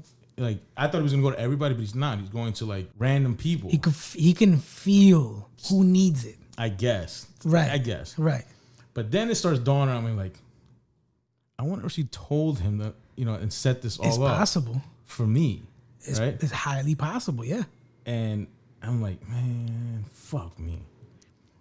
So now I'm sitting there and we're holding hands and heads or whatever, and our head's supposed to be down, eyes closed, but I'm fucking watching this guy. I'm like, man, this motherfucker better not come to me. Was he speaking in tongues? No, he was speaking Spanish. You know what I'm saying? Oh, okay. And he was just, saying prayers and whatever. But each prayer that he said, it was never the same. It was like it was almost like focalized for that individual. Oh, what? Yeah. Customized prayers. Like custom prayers, yeah. Okay, so let's fast forward to when he gets to you. So then I see his drape next to me, right? Like I can see it coming. I'm like, oh, please pass me, please pass me. And then he starts, he's walking past, and I can see where he's about to go to the next aisle. I'm like, cool. And then he fucking does a 45 angle on me, and then cut a 90-degree angle, and then cuts in front to come down to me. And I'm like, he can feel the energy, man. And then he goes and he puts his hand on my head, and he fucking grips my skull. You gotta get the devil out this motherfucker. No, he puts his hand and he grips me, and then my man, like on some, this is me like real shit. As soon as he did that, I fucking trembled. Like it was like this, like Did you feel butterflies? Yeah, it was like this nervousness and anxiousness. And I'm not an anxious person. Yeah. It was like this vibrating top down up, and I immediately broke and started weeping. Hold on, you know what I'm thinking? This is a joke. What if he's using in that holy water? This was Catholic, right? Yeah. What if he's using in that holy water? He drenches his hands in that holy water, and it's the same stuff that Diddy's hiding in the baby oil. He grips you, and then it just takes over. And then he says a prayer, and you're like, yeah. And it hits a sentimental nerve, and you're like, yes, this is it. Yeah, that'd be crazy. You know what I'm saying? This is a joke. I hear you. Ha ha he. So cool. But that happens, right? It happened to me. I know. And when that happened, I'm not gonna say I was like, oh, I was a renewed Catholic, but it definitely made me question my logic. Heavy. It ensures or it reassures you that there's a higher power. Yeah, but what it really did is like it put the fear of God in me that maybe this shit is real. Like the brujeria is real, and it broke in that moment. Okay, good. You know what I'm saying? Yeah. Like, because I couldn't. There's nothing else I could explain. I'm watching his feet because I'm looking down, but I can see around me. Nano crying in the beach in Puerto Rico ain't gonna break it. Somebody's gotta break it. And so it was a very strange moment, but when it happened, I'm not like a I cry kind of person. But it makes you cry. I'm watching. I'm seeing. I'm like fuck. I'm like, I don't want this guy to talk to me. I'm like, fuck, right? That's how, like seconds before, and he grips me up like a basketball, and I fucking break, and I'm weeping like a little bitch. And I'm trembling. Yep. And I'm like, and I didn't know what, like, it's almost like I had no control over my body. And then when that happens, she pulls me tight and starts hugging me, and she starts crying. Because I think she was crying for like out of happiness, or I don't know. But that happened. And then after, she's like, you okay? And I'm like, yeah. She's like, what you feel? And I was like, I don't know, but yeah, that was something. So after that, I remember we're out and about, and we had to go to the mall because her sister was coming to Colombia with the family. It's not because they were going to have this whole, like this ceremony for her niece or something. And all right, cool. So she's like, she wanted to go to the mall to buy her niece some baby clothes, like an outfit for the event. I'm like, all right, cool. So we go to Buena Vista, which is the mall in Barranquilla, like one of the main malls. Okay. And it's also one of the malls that Tattoo Mommy loved to be in. So me, wifey, and the friend all go, and the friend is in full panic mode, right? She's like, because she doesn't want to get caught out and about with me. She's like, she just felt so scared to be out in public. My girl didn't give a fuck. Yeah. Because she's like, haha, he's mine. We got God. Yeah. And we got God on our side. Yeah. I didn't give a fuck. I was like, it is what it is, man. It is what it is. I truly did not care. But I could see how scared the friend was. I'm like, no, maybe we shouldn't be out here like that, whatever. And this is where like am I 100% like a God-fearing man now? No, but I am more open to the thought of everything, right? And then, wouldn't you know, during this moment, your brother hits me up and he's like, hey, I'm in Cartagena. Why don't you slide through? And I'm like, oh shit, that's dope. So then I kind of mention it. Hey, my cousin's in Cartagena. He kind of wants to, link up. And the heathen. And then she was like, do you want to go? I was like, yeah, we could do it. And then when the friend heard, like she overheard, she's like, yeah, you guys should go, this and that. Oh, she was relieved. Because she wanted to get this the fuck out of it. And I was like, you know what? It's actually not a bad idea for us to get out of the town for a little bit. Kind of like, let's get out of here. Barranquilla was probably a safer bet than being in Cartagena. Because you're not there in Colombia, period. You don't know if your girl Tattoo Mommy was out there selling pussy. And you understand where I'm coming from? Yeah. She could have been in Cartagena the whole time, and you over here panicking in Barranquilla. True. Yeah, true. In hindsight. Go ahead. So, all right. So I'm like, yeah, let's do it. And that's where the whole trip comes in. When I kind of mentioned, like when we did we stopped at the gas station, and the things that she was doing was like, were just showing me like, all right, she things that seem stupid and small, but to me, they're like, all right, this is cool. This person really cares about what's going on. So we go over to the trip, which I kind of thought that was dangerous because, mind you, when I met Tattoo Mommy, was in Cartagena. And what I learned immediately is that she has a lot of connections in Cartagena. She knows a lot of people. When we're out there, wouldn't you know, my phone starts blowing up again.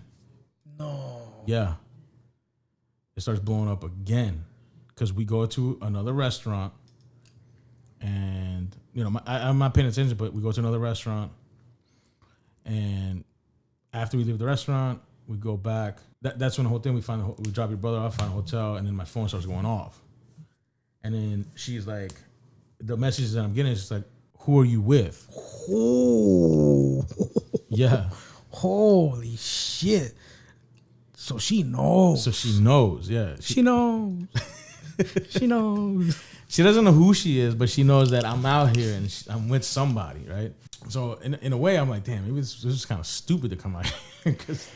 You think? Yeah. But whatever, it is what it is. So she's like, fuck that, let's go out, whatever. So we go to this place called Sky Bar, and we had a real good time.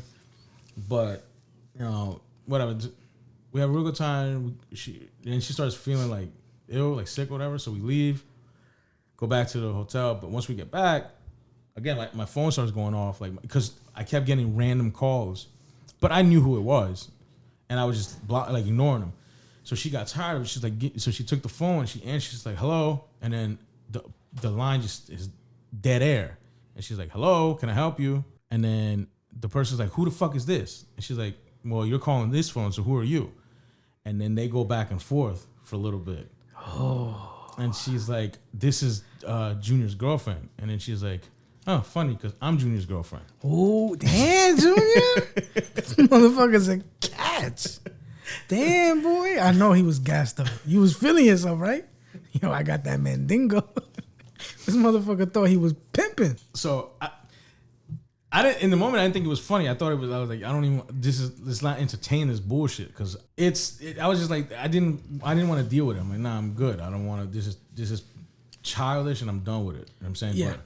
But this was her moment to kind of stamp her moment. Like, I'm here. This is me. Be gone. Kind of deal, right? Yeah. So they go back and forth for a little bit. And then she's like, all right, well, look, he's done with you. So take care. Bye-bye. And then hangs up. And that was kind of the end of that. Fast forward. We leave Cartagena. We head back. And, we just ride out the trip. But my wifey made it a point, like she did not give a fuck about being out and about, right? Yeah, she had more balls than you. And she was like, no, this is because she didn't care. But we were moving different. Like we weren't taking cabs, we're driving around. And we're not going to, this is why I said like the levels were different. We're not going to a McDonald's, we're going to Dulceria, or we're going to like these, high end, bakeries or restaurants for brunch or dinner, whatever. It's, you know what I'm saying?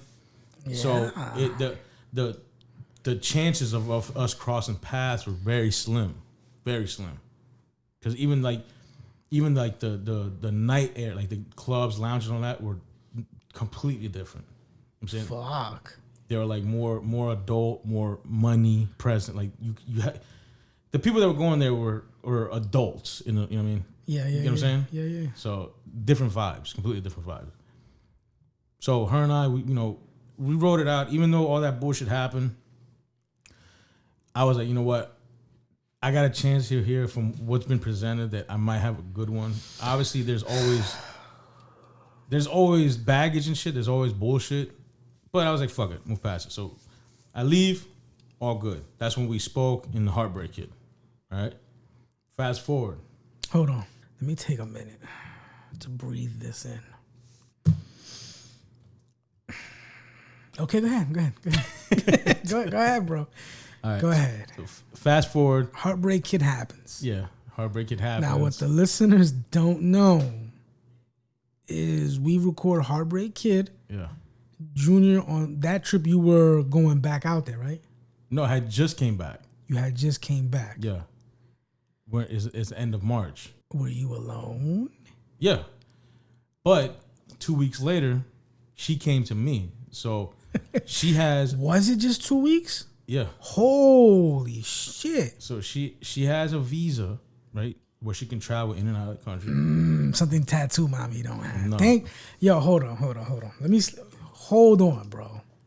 Thank God that she did not have a visa, because if tattoo mommy did, this shit would be different. Yeah. It's still different, but it's not tattoo mommy different. Yeah. Right? Yeah. Oh. I'm following you. I get it. You get what I'm... Yeah, I get it. You get it. Yeah. Okay, so we're now, this is April. She's out here. Yeah. And... Yep.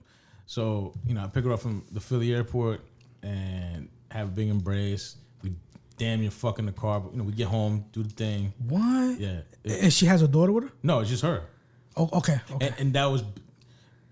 I don't want this to come off wrong, but that was a big thing for me. Like, she's willing to travel to me, for me, and leave her daughter behind just so we can spend proper time together to really get to know each other.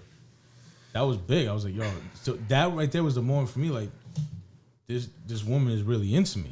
Uh-huh. Right? Through all the bullshit, she's really into me. So she comes, and I told her, I was like, look, I'll take you. So I show her around. We go about a little bit throughout Philly. And then I was like, how would you feel about meeting my mom? And she's like, yeah, I would love that. So we go to Virginia and, go to stay at my mom's place.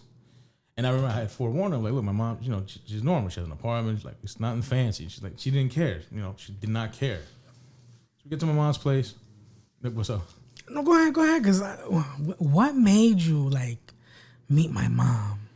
No, because I felt good. Like, it felt good. And, because I obviously I have to talk to my mom about her a lot. So not that my mom had mentioned it or brought it up, but, and she was like, well, she was just thrilled that I had moved on. You know what I'm saying? Your mom was thrilled. Yeah. So your mom knew about tattoo mommy. Yeah. What was your mom's gripes towards tattoo mommy? She didn't care. Like, she didn't have any feelings towards her, like anger or anything like that. She just didn't feel it was appropriate for us, the age gap, to be together. She's like, you need to find a proper woman. That was her whole thing. You know what I'm saying? So I was like, whatever. But she respected my boundaries because she knows, I'm going to do what I do. But she would always say, like, look, she would say she may grow into a better person at some point, but she's not there now, and you don't have time to waste. That was her whole thing, right? Which she's right. So, wifey meets your mom meets wifey. Mom gives her the stamp of approval. Wifey's like, oh my God, I'm the chosen one. And then what happens? No, so we just do the tourist thing. So we go to the Capitol, we take pictures, we go all around. Like, we just do the tourist thing. And this trip, how long she stayed with you? She was with me she was here for 2 weeks. So now we're in the middle of April. Yeah. Then she goes back home to her daughter. Yes. And then you go back out there. Well, yeah, not right away. So what happened was, she goes back, and when she goes back, the relationship between, like, things were changing because her roommate, she had bought an apartment, so they moved into the apartment, but she was going with them. It was a whole process, but then the dynamic changed because it wasn't like they were like, now they weren't roommates splitting shit. Now this is my place and you're staying here kind of deal. And yeah, she didn't like that dynamic. I can't fault her for that, but that she just didn't like that dynamic. And then because she was getting so attached to me, she was like, I don't want to be out here. I want to be with you. And I'm like, so what are we saying? And Junior, being the hopeless romantic that he is, when they kiss, Junior's the one that lifts his leg in the air. Yo, so Junior being the hero, the superhero. Nah, not even. Yo, bro, you're a fucking superhero, bro. Fuck out of here, bro. You're a superhero. He's a majestic. This motherfucker is a maverick. He really is a marvel. Oh, you like that, right? You like that? Yeah, that's good. Holy shit. Okay, so she's like, I want to move out. I want to be with you. Not move. I want to be with you. Yeah, she's like, so, she's really like, I want to be with you. I want to be, I want us to really, really build something here. Yeah. And at this point, I'm like, you know what? Fuck it. I had spent X amount of years with my ex, and that was just a stagnant relationship that was never moving forward, right? The year run with Tattoo Mommy, pure chaos. You know what I'm saying? Now, one thing I will say, like, it did have its beautiful moments, but in the holistic relationship, it was toxic, bro. When you had a bent over doggy style, that was the beautiful moment.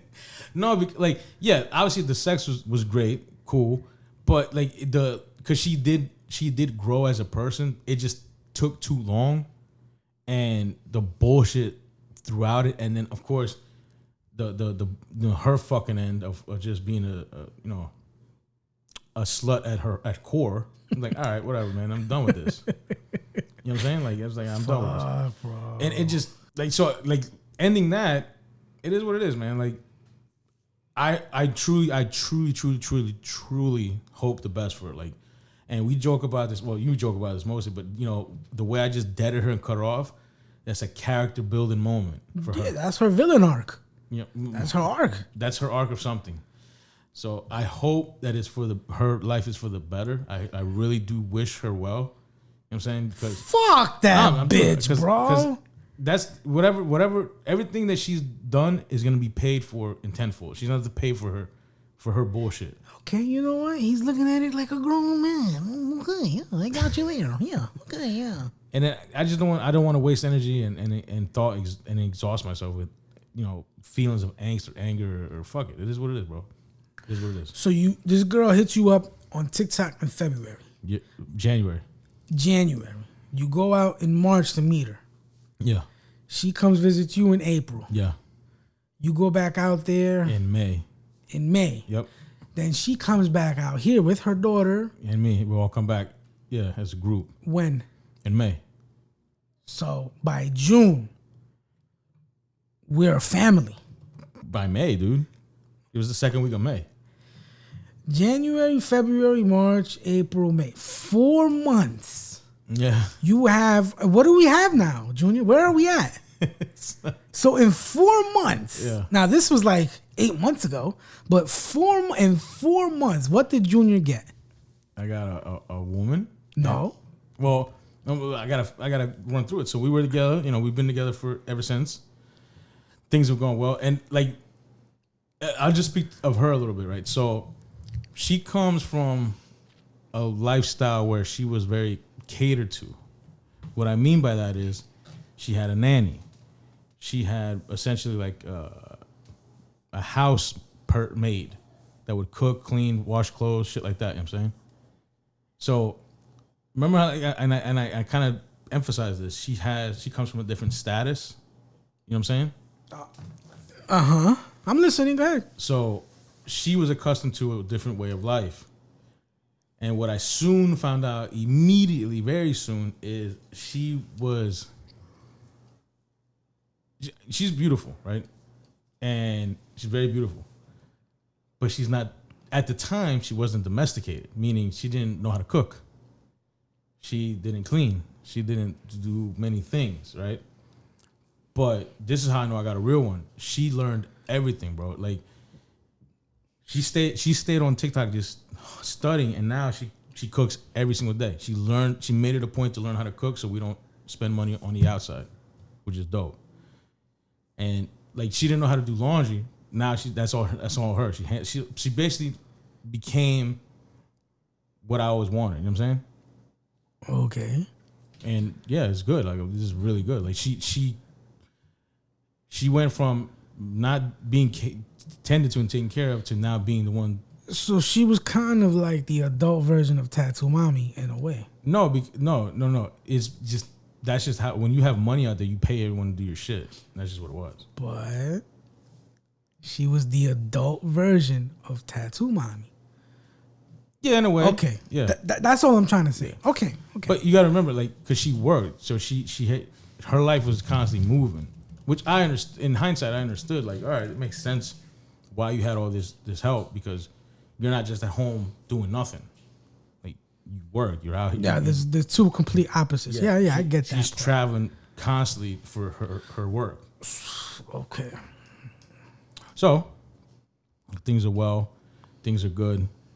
And, you know, as we're talking, like, look, we really like click. You know what I'm saying? And it's one thing that I really, really stand on is, it doesn't matter how long you know somebody. Time doesn't tell all. You know what I'm saying? Because if there's a connection, you feel it, then it's there. And with her, I feel it's legitimate, because she's made every effort. It's not an effort. She's done everything to appease me and be the woman that I wanted. You know what I'm saying? Mm-hmm. In many ways, in so many ways. And just her, and this is something that I know that is not gonna go over well, but it's the truth. There's the number one thing. A man has to go through everything. When you're a boyfriend or a husband, you eat shit. You gotta maintain you and your girl and possibly the family. You gotta deal with this shit. You gotta hunt. You gotta deal with so much stress to maintain and control the unit of the family or the house or whatever the bills. The only thing a man values in his woman is one thing: be his peace. That's it. Right or wrong? Okay. If you are a man's peace, he will do everything for you. And I truly believe that. Obviously, you know, we want to fuck, we want to be, you know, we're sexual beings, but what I mean by that is, like, a woman needs a man to be her protector, her provider, her leader. You know what I'm saying? Chill out with this. Chill out with this, because you're gonna piss me off. You're gonna fucking piss me off right now. Just land your plane. You're gonna, and I'll explain why you're gonna fucking piss me off. But go ahead. So, what I'm saying, a man wants peace. All he wants is peace. He wants to know that I'm good with my woman. I don't have to worry about shit. Whether that's cleaning, that's cooking, that's not being a fucking whore, that's all that. You know what I'm saying? Just be my peace. That's what the key to make a man happy. And she's your peace. And she's my peace. Okay. So, because all the boxes are checked, the feelings are there, we're good. Junior, hold on. Do you see where I'm getting pissed off at, or no? You don't. Was it Genu? Was it Pandora's Box? I don't remember what fucking episode it was, but I'm like, yo, and she checks the boxes for you, and you're like, with Tattoo Mommy we're talking about. Yeah, she does it for me. Yeah. You see how when I bring him, I hold him accountable, he goes, yeah. He brushes it off. I'm listening. He doesn't give a fuck. No, of course you don't give a fuck, because I've been holding you accountable all year, all 2023. I've been telling you, yo. Now, I'm not contesting anything against wifey. I'm not. Yeah. I'm not. Everything you tell me, it's very different from when you would tell me things about Tattoo Mommy. Yeah. When you tell me things about Tattoo Mommy, it's like, yo, bro, you don't see the stupidity here? Yo, bro, you don't see how she's using you? Yo, bro, why would you allow yourself to go through this type of frustration? Like, you're letting an 18-year-old inspect the hotel room for hair on towels? Yeah. No doubt. And the reason I'm saying it, like, it's different because we're together. We're here. You know what I'm saying? Whereas before it was like there was this. It just. I wanted it to fit into this, and I wanted a square block to fit into a circle hole, and it just didn't. You know what I'm saying? I wanted it to, but it just didn't. And now that I can see the difference, this is what I was like explaining. Like, I can holistically see the difference. Like, yeah, this is it. Like, I was wilding out. You know what I'm saying? And even back then, I never refuted it. I saw the bullshit. I just couldn't control it. Anyway. Fast forward. I don't know how to say it, but say it, motherfucker. But I got married. We got married. So.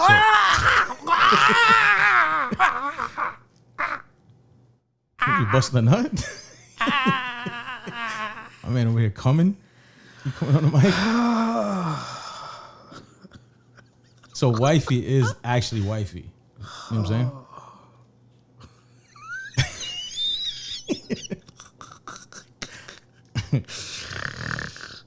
That's good, man. I'm happy. Shit. So, you want to hear my piece, or yeah, go ahead. Do I even have grounds? No, go ahead. To have a piece? I want to hear. I want to hear your piece. You're a woman basher, so I'm going to hear. No, I'm not a woman basher. I'm a junior accountability-er. I'm a junior. I hold junior accountable. I take junior's bullshit and I put it to the mirror and look at it, junior. Fucking look at it. Look at the bullshit. I'm not a woman basher. I just, when it comes to women and their bullshit, I approach it differently. I call it out differently. Yeah. I'm not a woman basher. Okay, I'm not. You just bash women. I just bash the bullshit women. Junior. Yeah, go ahead. Were you that lonely? Were you that lonely that you meet a woman in you didn't meet her. She starts talking to you in January on TikTok. And by June, June, that's when you got married? No, we got married in August. Let's see. Okay. You start talking to each other in January, and by August, you're married. Do you not see this is a little extreme here? Yes and no, but it's because it's matters of the heart. And it's Junior's heart, so no, it doesn't matter. I get it. I mean, yeah, I get it. Because end of the day, nothing you say or anyone can say, I don't give a fuck because it's my feelings. Hold on. You know what I'm saying? I'm gonna say this again. So like that, when I say the other shit, it doesn't sound like I'm completely against your decision. I'm gonna say the nice things first.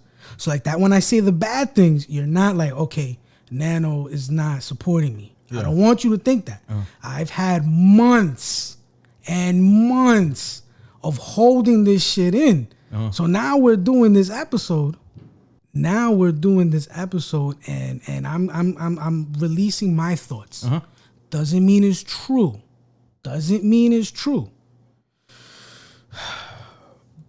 From speaking to you, you sound more at peace. Again, I said this privately. I'd rather you go through the worst with this one than the best with that one. I've said this. Yeah. You know this. So it's not that I don't support you. I just feel like, bro, did you have to rush into certain things? And you know what I'm talking about. So fast. Did you have to rush into this whole situation so fast? Could you have waited a year maybe before other? Could you? Yeah. Could she have been here living with you? No titles, no nothing. Yeah. I don't want to say a lot. Could she just have been living with you, just like a roommate? You know what I mean when I say just living, yeah. living here. Yes, you're together. Yes, it's a relationship, but she couldn't just live here and let you work on your finances. You understand what I'm saying? Because now you add a wife. I'm sure later down the line there may be talks of having a child or two, or you know how that. Knowing you already releasing nuts inside of her. Knowing you, there's no room for you to save yourself financially. Having a family is a responsibility, and you didn't give yourself time or space to let that sit. This is what I've been talking about with your ex, the white girl that you were living with for 17 years. You did not give her, you did not give yourself space and time to just chill and be alone before you started fucking with Tattoo Mommy. Yeah. Same thing with this one. You were still technically with Tattoo Mommy before you got with Wifey, right or wrong? Yeah. Junior's a monkey brancher. That's what Junior is. He's a habitual monkey brancher. That's what Junior does. And I am against that. It's not that I'm a woman basher, I'm against it. Yeah. When it comes to the ex, I saw all the negatives. When it came to Tattoo Mommy, I saw all the negatives. I don't know this one like that. I can only base my opinion on what you tell me. It sounds like things are good. From my perspective, I felt like you could have waited and held out longer. She could have been here, lived with you. Okay, fine. Junior doesn't want a long distance relationship. He's gotta have something. He's gotta have something laying under him. Okay, fine. She could have moved down here. Yeah. And that's where we could have had it. You could have went a year, at least a year of her living with you before she became a wife, before anything else could have happened. You understand what I'm saying? No. That's my point, because here's where I'm getting. Here's where I'm going with this now. Okay. A lot of these foreigners, their dream is to come to the United States and work, get money, and live and go for the American dream. Fair? Mm-hmm. Fair statement? No, I agree. Okay. Based off what you told me, what we know, her intentions with you at the beginning weren't so, They weren't so honest. Yeah. Yes. Yeah. How do we know that her intentions now are still the same? You understand what I'm saying? There's things I cannot say. But let's just say, hypothetically speaking, you guys just got married. Yeah. Okay, let's just say later on in the future, maybe she gets pregnant. Mm-hmm. Maybe, right? Mm-hmm. Okay. After this baby is born, things change. Women wake up every day with a different feeling, and they don't say shit. They'll still give you the pussy. They'll still tell you I love you. But deep down, they're looking at somebody else. And I'm not trying to scare you or put things in your head. Yeah. I'm not. But you get where I'm going with. I hear you. What I'm saying is, let's say in the future, later down the line, she gives you a child or two. Yeah. And then she decides, you know what? I have what I need. I got my green card or whatever, my citizenship. I got 2 anchor babies. I'm done with Junior. Now let me move on. Now she gets you for child support. Maybe alimony. I don't know how that works. Yeah. And now here you are. You're fucked. You're fucked, Junior. Yeah. Yeah. This is what he's been saying to me all 22. Has it happened? No. But I'm not. Yeah. That's why you're not living your life based off of that. I get it. I'm not giving energy to something that doesn't exist to me. And I respect that. I understand that. Mm-hmm. My whole thing is you didn't have to rush into everything. No. I understand what you're saying, right? I understand it. You don't give a fuck. No, it's not that I don't give a fuck. It's just let me kind of just paint the picture, right? I'm knocking on 40, okay? You're young. But hear me out. So I'm knocking on 40. I've experienced the bullshit of relationships that I don't want. You know what I'm saying? Yo, my mouth is wide open. What? Go ahead. What do you mean? You haven't experienced shit. bro, it's the time that the two people that I like. This is not what I want, and now there's someone in my life that, wow, this is something that I really want. Okay. You know what I'm saying? It's because it's and just everything with her. Like, so I'll give you an example, right? Since she's come here, her business it was hard to manage because everything she earned was in pesos, right, in Colombian dollars. So for her to continue working and then to convert that money, she was taking a loss of like 30%. Okay. So to put the effort in, it didn't make sense. It's just like, and we talked about it. I was like, I'm all for it. I think you should still do it and all that, because her whole stand was the what I'm working for isn't helping us. So why continue doing it? And I'm like, I hear you, but you can continue doing it and then keep that money stacked out there, so that when we do travel back for vacation, what have you, we got some money to fuck with while we're there, right? Mm-hmm. So she's like, yeah, I mean she's like, that makes sense, but I'd rather build something out here. And I'm like, okay.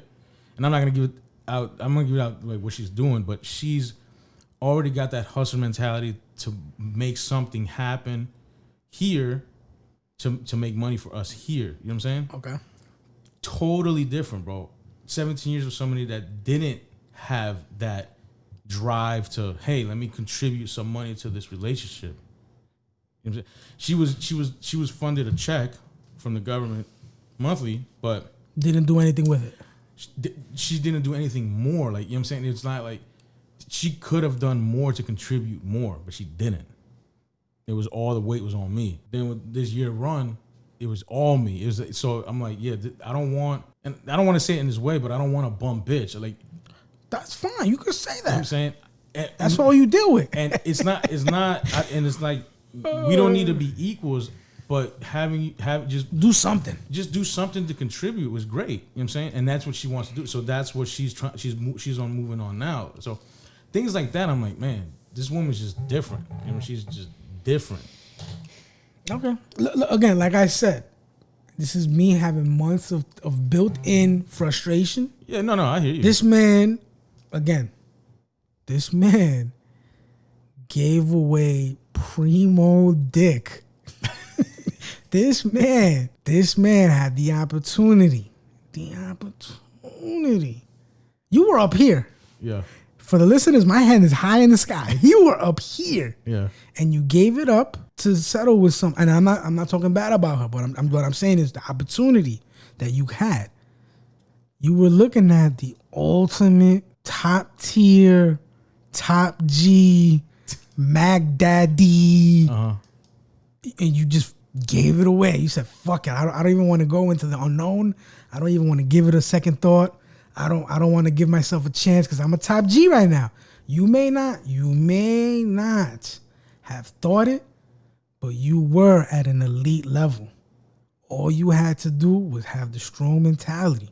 Maybe go to the gym, work back your finances. Listen, money's like women. It comes, it goes. And goes. Yeah. So even though you pissed all your money away with Tattoo Mommy, if you just held out and stayed single for a little bit, yeah, and focused on your finances, you could have got back to where you were and then elevated even more. Like the young folks say, you crashed out in a way. With Tattoo Mommy, you crashed out. That's why I'm not talking about wifey. Yeah. With Tattoo Mommy, you crashed out. You said, "Fuck it, I'm going all in." Yeah. Put it all on black. It's full tilt. And here you are. You're saving someone. Now, this is your wife, so I'm not gonna talk bad. Yeah. But essentially, that's kind of what you did. Where you're like, you know what? She checks the boxes just like Tattoo Mommy checks the boxes. She checks the boxes. That's it. I'm going in. And here we are. You're married. That's it. Yeah. And you're happy. Yeah. You. So no parts of you. So you and I are different. I'm different from all you guys. I've realized this. I learned this. Was it cool to travel abroad and fuck hoes and all that? Yeah. But what I realized is these women, although they're many of them are beautiful women. They're bottom quality people. And when you surround yourself constantly around bottom people, you're fighting an uphill battle to be a top guy, you understand what I'm saying? If you're constantly around bullshit, you're gonna step in bullshit. You're gonna drown in the bullshit. I don't know, Junior. But hear me out. Hear me out, right? Just hear me out. And I'm not talking about. We're talking about regular ass motherfuckers. You, me, and the people we know. Regular ass. Shit, that was accent. Regular ass motherfuckers, right? Okay. It's wash, rinse, repeat. No substance, no end game. This is me. This is my point of view. Okay. I don't want that at all, right? At all. So I got presented with somebody, even though it was in whatever way people interpret it, it is what it is. It happened. Here I am. But the person that's presented to me, this is not the representative. This is the person. She was used to being maintained out there. Like she would go to the salon every week, get her hair, nails done, all that. Here, I ain't got it like that. And she understands that. So, she's just asked a few things like a blower, and she does her own hair. She does her own nails. She got bought like a kit to do her own nails. So she maintains herself without having to go out and do it, right? It's not like she does it at home. She does it at home. She learned to do that. Whereas with Tattoo Mommy, it would be the same requirements that she was living out there here. And if I couldn't, it'd be a problem. It's no problem for her. For my wife, it's not a problem. Okay. I'm rebuilding my finances, and she understands that. So I'm not moving with money like that. She knows this. You know that. You know this. We're cool. She understands it. So we do what we can when we can, and when we can't, we chill. We're holding tight. Okay, cool. And then I'm trying constantly week in and week out to try to make every effort to make sure she's happy. Whether it's just buying her flowers, taking her out to eat, or, you buying her shoes, and things just to make her feel valued. Because you better do it. I do value her because every effort she's made, right? She has just shown me damn, this is what a real one can be.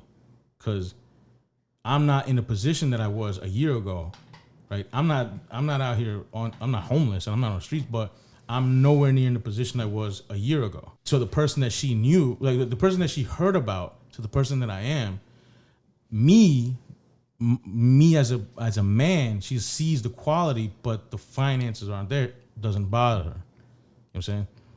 She feels like in the future it'll come. She's like, look, and she said exactly what you said. Money comes and goes. So right now, the money will come when it comes. You know what I'm saying? And it's like, it's a relief to hear that, because it's like, it's not that it's not this overbearing stress of, oh shit, if I don't get it, she's gonna have an attitude. She's gonna fight with me. No, you're right. Just know. So, go ahead. Just know you're right. Like I said, that's your wife. You got a good one. Just know that mindset. If you don't start turning things around, it's not gonna last. No, I hear you. Okay, I hear you. No, because women. So only this is another joke. I forget who says, but only women and kids can be loved unconditionally. Men can only be loved if the conditions are proper, if the conditions are correct. You know what I'm saying? That's the truth. I know that, and I understand that, and I make every effort to make sure, all right, look, I gotta do what I gotta do to be the provider, the man, the everything. So, yeah, in some ways, and I've thought about it, I'm like, yeah, maybe things were rushed, but I'm 100% happy and fine with how everything played out, because traveling is dope. I love traveling. I love the experiences. However, out of all the fucking whores that I fucked, all of them, right? There's only one that I really was like, damn, I fuck with this person, and we still contact. Her birthday just passed. I just, wish her happy birthday, chatted her briefly. But that could never be anything because, she fucked two of my family members and someone else. You know what I'm saying? I'm like, that can never be. But she is of substance. Her mind is right. It's just, she's like you always say, she's a victim of circumstance. Yeah. Right? But everyone else, bro. You don't even remember their faces. I don't remember the faces or the names because they're They're of no substance. And I know you know exactly what I mean. They're a hot they're a hole to pump and dump. Yeah. And that's it. Bro, that shit gets tiring. To me, it gets tiring because I'm like, this is just wash, rinse, repeat. Now, whatever. There's no knock on like the Passport Bros or whatever. Keep rocking, keep doing your thing. It's just for me, I was like, this was a cool run, but it's not what I want to do because I don't see the happiness in it. Because I look at individuals, I don't see the happiness in it. What individuals you are we speaking of? I've seen examples, and I don't see okay some like you ever heard the expression that a poor man is rich? You ever heard that? No. A rich man is poor and a poor man is rich. Because the poor man has family and the rich man has got money, but nothing, no one to share it with. Exactly. Right? Junior, you're making points. You're making good points. But here's, I don't got a problem. I'm just talking to talk. I'm just talking to talk. For the last, I don't know how many fucking episodes, I hear you talk about Leonidas, the man amongst men, the top G, and doing this and that and that. Shut the fuck up. Shut the fuck up, bro. Stop the fucking bullshit. You married the girl. You better make the best of it. That's all I gotta say.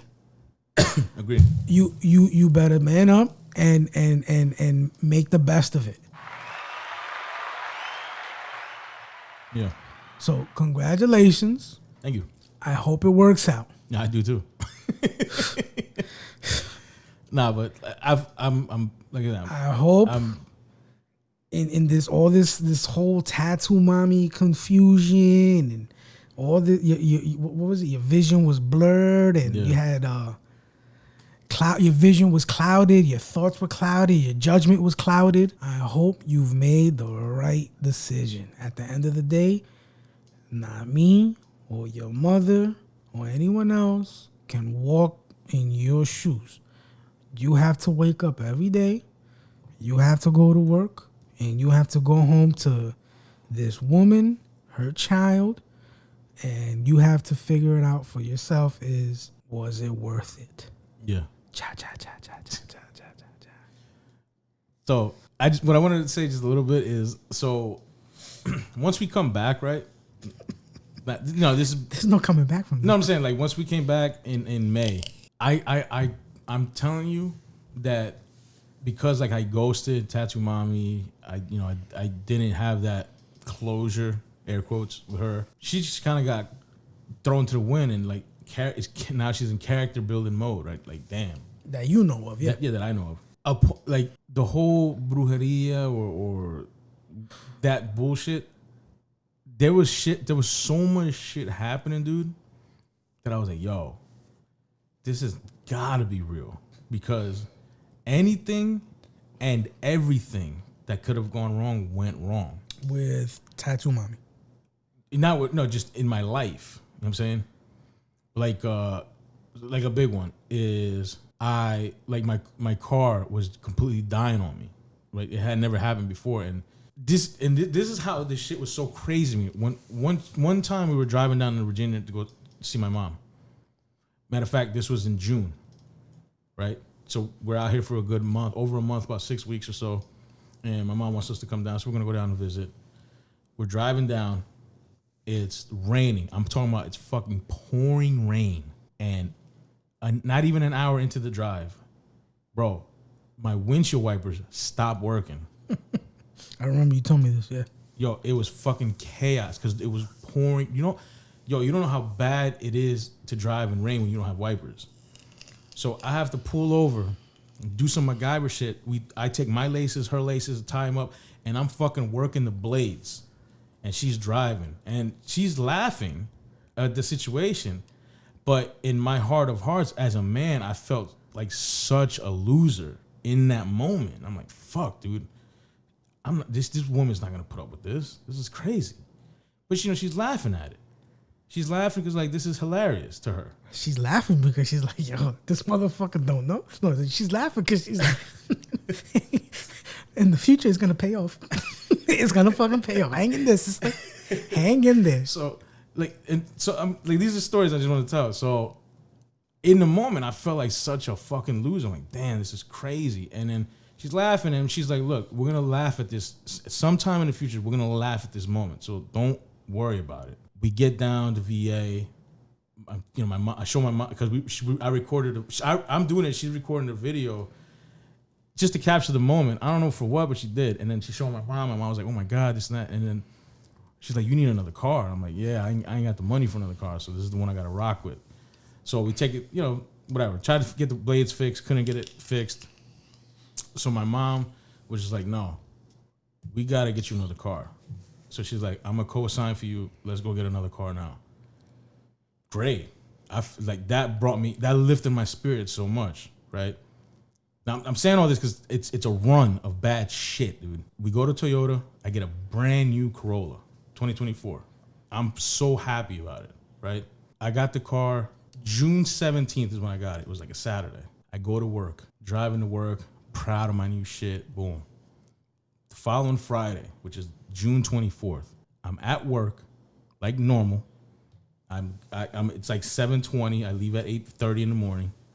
And why don't you know, somebody comes, runs, screams to me, Junior, come on, you got to go outside. I'm like, what? They hit your car. I'm like, what?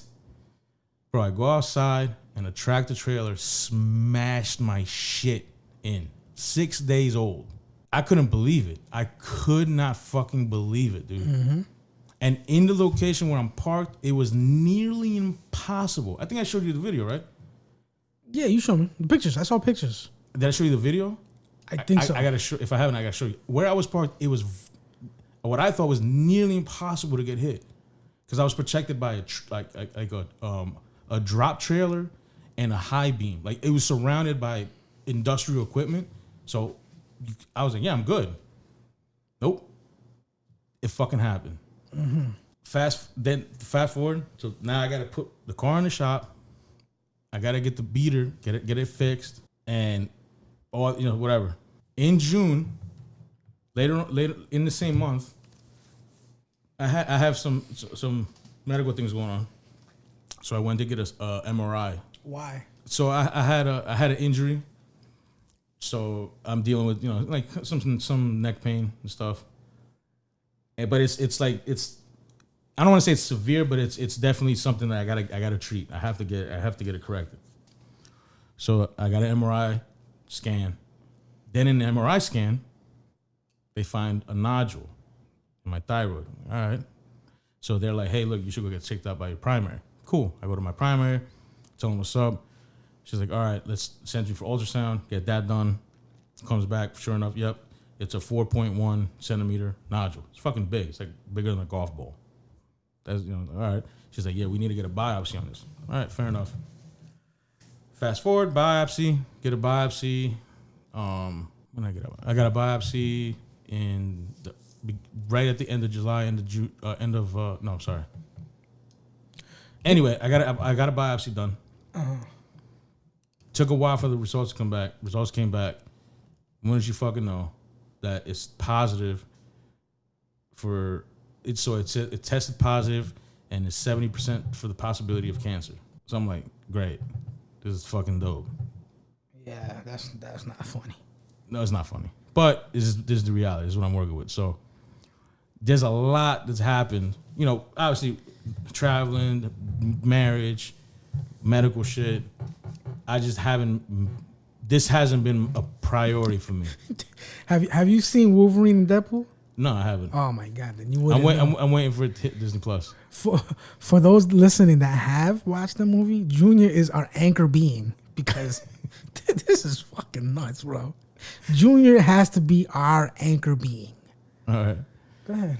So I'm dealing with that now. I'm going through that, trying to get that sorted out. But what injury did you have that led to all this shit? So I had a slip and fall, so I got an injury with my neck. When was this? This was in January. Oh, so this is before you even met. Yeah, this is before we even met. Damn. You know what I'm saying? So it doesn't seem like I don't believe in coincidences, dude. Everything is planned out. So long story short, Junior's dying. And he's like, you know what? It's time to settle down and marry the girl and try to give her a baby. That's where we're going with this. I get it, Junior. I get it. See what I'm saying? My perspective on a lot of things have changed. I'm like, I'm not giving energy to the bullshit. Because of the cancer, or because you met this woman? Like, what do you mean? Just everything in its entirety. Like, I met this woman who presents herself to be a real one. Like, I can't speak. Like, I'm so happy with her. That I'm like, yeah, I'm not tripping. But then and she's the one that keeps me grounded, because when all this bad shit starts happening, I'm like, yo. She speaks life into you. She's like, look, it's gonna get better, all that. But it's as a man, it's hard to hold that, be the rock when your whole shit's crumbling around you. Yeah, you know what? That's why I don't talk bad. Well, obviously that's your wife. That's the woman that you chose. That's gonna have your last name. Hopefully in the future you give her a child. Yeah. So I give her respect. If this is who he chooses, thank God it wasn't Tattoo Mom. Thank fucking God. Because then I would have to give her the respect. But I wouldn't want to. Every fucking fiber of my body would you would fight me. You would want to fight me because it would be hard. It would be fucking hard to give her the respect. But I would give her the respect. Yeah, I hear you. So to hear you speak and to hear you be like, you know what? I don't want to travel anymore to go fuck prostitutes. I'm good. And you're giving it all away for one person. You know what? That's noble. More orders for me. More orders for me. Fuck it. I guess, you know what? Everything negative that I said was all frustration for years. Yeah, no doubt. But hearing you now, it's wow. I gotta give you your flowers because you're gonna die, and I'm gonna give you flowers for real when you're dead. Yeah, chill out, man. Holy fuck! How does it feel to have a golf ball in your throat? That's the crazy part. I don't feel nothing. I don't feel anything. There's no pain. Nothing. And my blood work comes back clean. So I'd rather have HIV than fucking cancer, bro. That's wild. That's crazy. Any fucking cancer? Fuck that, bro. I mean, I'm in a position where I can get it treated. I have things lined up. I have consultation, research. Like, there's things lined up. Fuck, that's Tattoo Mommy doing all this shit, bro. Again, so this is why a part of me is like, you know what? Maybe this brujeria is some real shit. You know what I'm saying? Tattoo Mommy really did a number because she fucked me up fucking with you. Yeah. This time last year, my stress level was through the roof. I didn't have a car. I didn't have a job. I didn't know if I was gonna have a home. Yeah. Bro, I'm still trying to dig myself out this financial pickle that I've gotten myself into. But things are looking a little better. Yeah, good. I got a little raise. Yeah. I threatened my job to leave. Not that I threatened. I had another opportunity to leave. And I told them, yo, I'm going to take it. And they're like, no, you're going to stay here. Why would I do that? We're going to give you a raise and pay. And they did. So now that can give me a little more flex. A little wiggle room, yeah. But the real aha is they're going to put me on the overnight shift, and that's going to give me an opportunity to get a second job. And with that, I plan on catching up on debt. Yeah. Catching up on bills. If I owe anybody $1, I do plan. I didn't forget. If I owe somebody money, yeah, I'm going to, Lord willing, make good on that. And then once that's done, then I'm going to prioritize chat circus to the roof. Yeah. If I travel, it's going to be for business. I got ideas I got the wazoo. Yeah. I don't know what a wazoo is, but I've got ideas. She got it, yeah. I've got ideas through the wazoo. And I know I've been saying this. For that long, but people need to understand it's been that long that this shit started happening. Yeah. Your luck and my luck had went real down. Yeah. Real bad. Real fast. Yeah. We were laughing through the whole bullshit, but you got no choice but to laugh. Yeah. If you don't laugh, you'll cry. And we had to laugh because you and I went through it, dude. We were going through some shit. Yeah. We were bottomed out. We were rock bottom. Yeah. So 2022, I was on a high.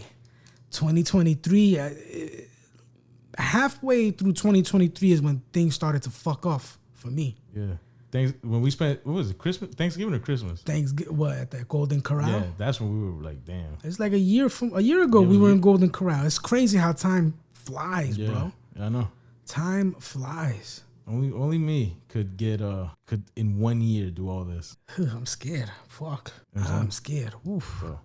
I hope everything turns out for the best as far as your health. That's nothing. You know I joke around. Yeah. You know I throw jokes that's just to make you laugh. God forbid something like that happens to me. Please do the same. Because without laughs, you're crying. Yeah. Fuck that, bro. I'd rather have HIV.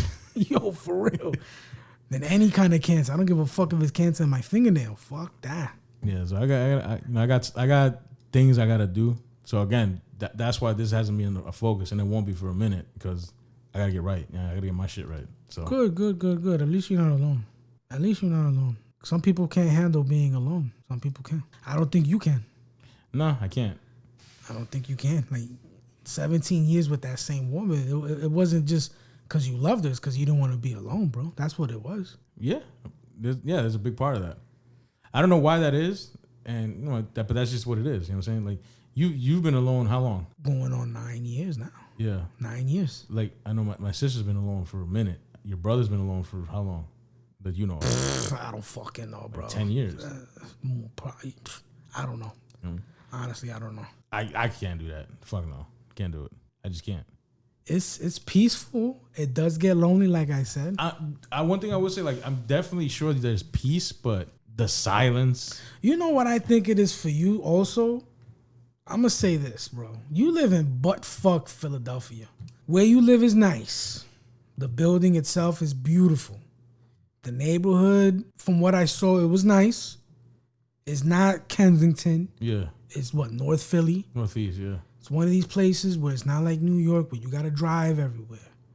Junior, I don't think you gave it an honest chance of let me go to the Spanish restaurants, let me go to the Spanish clubs and the Spanish neighborhoods. I don't know. But I felt like let's just rewind time. You break up with this chick. With your job title, your job, what is your experience? Mm-hmm. You could have applied for LA, Texas, Puerto Rico, Florida, New York, wherever. And I'm sure you could have found somewhere else to move to and started your life all over. Yeah. And you probably could have met, like, even if you went to VA with your mom or DC, you know the heavy Salvadorian population out there. You could have found a woman there, but because you live in butt-fuck Philadelphia, it was, I think the loneliness was like magnified. Yeah, probably. And then you were waking up, going to work. Coming home. You know what I mean? Like, it becomes routine and it becomes like, yo, this is not it. And then you hate your job. And you don't fuck with anybody from work. It's not like you go hang out with people from work. Like, at the very least, you got to do something like that. Yeah. You don't got friends in Philly. You don't got family in Philly. What you get where I'm going with that? Yeah. So I think that's what magnified the whole situation. Where you found your escape in going to Cartagena. Yeah, traveling. Yeah, no doubt. Yeah. But I think like one of like it doesn't apply to your brother, but like it applies to you. What's that? Is like one thing that you're alone, but you're not because you have kids, you have children, and they keep you grounded. They keep, you know what I mean? Not throughout the whole time, but you have, they're because you have split custody, so you have I have something to look forward to. Yeah, you have something to look forward to, and you have responsibility. Where if you remove that completely, even though you're in New York, I'm sure there'd be that moment too. Like, there's nothing out here for me. I still got family here, bro. I still got my dad somewhere in Queens. My brother's somewhere upstate. I got two other brothers that I don't really speak to, but they're somewhere. One is in Queens. One is I think he's in Brooklyn. We have cousins in New York. Yeah. We have, I don't want to say family, but we have relatives in New York. I ran into one of our aunts the other day. I don't know if I told you. I was walking with my son, and my aunt was there, and then she's looking at me, and I'm looking at her, and I'm walking towards her in her direction, but I'm like, why the fuck is this lady looking at me? And then I realized, oh shit, that's my aunt. And I went to give her a hug, like, yo, hi, how you doing, Thea? How's everything? This is my son. Yeah. But so if I really, really got that lonely, there's family in the tri-state area, or relatives, should I say? Yeah. Because you're my family. Yeah. Everyone else is just related by blood. I hear you. So if I really got that desperate, I can say, hey, let me go see these people. Yeah. I got friends here. I ran into a couple friends. I don't know. It's like the way life is. It's set up to put you in a routine where you don't enjoy it. Yeah. So I can understand how you find this woman and you make her yours, and you're like, you know what? Let me make the rest of my life, because Lord knows I don't know how long you got. You got cancer. How long you got, bro? Let me make the best of it with this person. I get it. Yeah. Fuck it, bro. Fuck it. So yeah, fuck it. That's where my mind's at. You know what I'm saying? So there's reason to the madness. You know what I'm saying? Anything else? I mean, there's a lot. There's a lot, my boy. There's a lot. We fucking went months without fucking, doing a fucking episode. It feels good though, yeah. What doing this? Yeah, doing this, yeah. Yeah, it feels great having my partner in crime back. Yeah, no doubt. But no, I'm happy to be back. I hope this episode goes off. I hope people like it, because this is probably the last we hear from Junior. Yeah, that's why I'll be gone for a minute. I gotta handle my shit. You know what I'm saying? Yeah, take care of your health first. Your wife and your stepdaughter. Yeah. Yep. Any plans, of getting her knocked up or not yet? Absolutely, but not yet. You know what I mean? Now, be real with me, bro. Wifey's not around. Just be real with me. Yeah. Do you ever miss, putting your dick in tattoo, mommy? So I'm gonna be honest. There's been moments where I thought, I'm like, damn, that was some good pussy. So yeah, that's all it is. You know what I'm saying? Good pussy. That's all it is. I have good pussy now. It's just the person is better, so it makes it better. Feel me? No. You have a partner. Yeah. Tattoo mommy was not a partner. She was just somebody you fucked, and then she annoyed you after. This one, you could actually talk to her about your problems, and she'll give you a solution from the heart. The other one gave you a solution from your wallet. Yeah. Oh no, do this, do that, do this, do that. I remember it got to a point where you could see the change, but it was too far gone. I'm saying it was like nah. So when you gotta learn to cut them off, man. That's I've learned that with my son's mother. You have to learn to be willing to walk away. Yeah.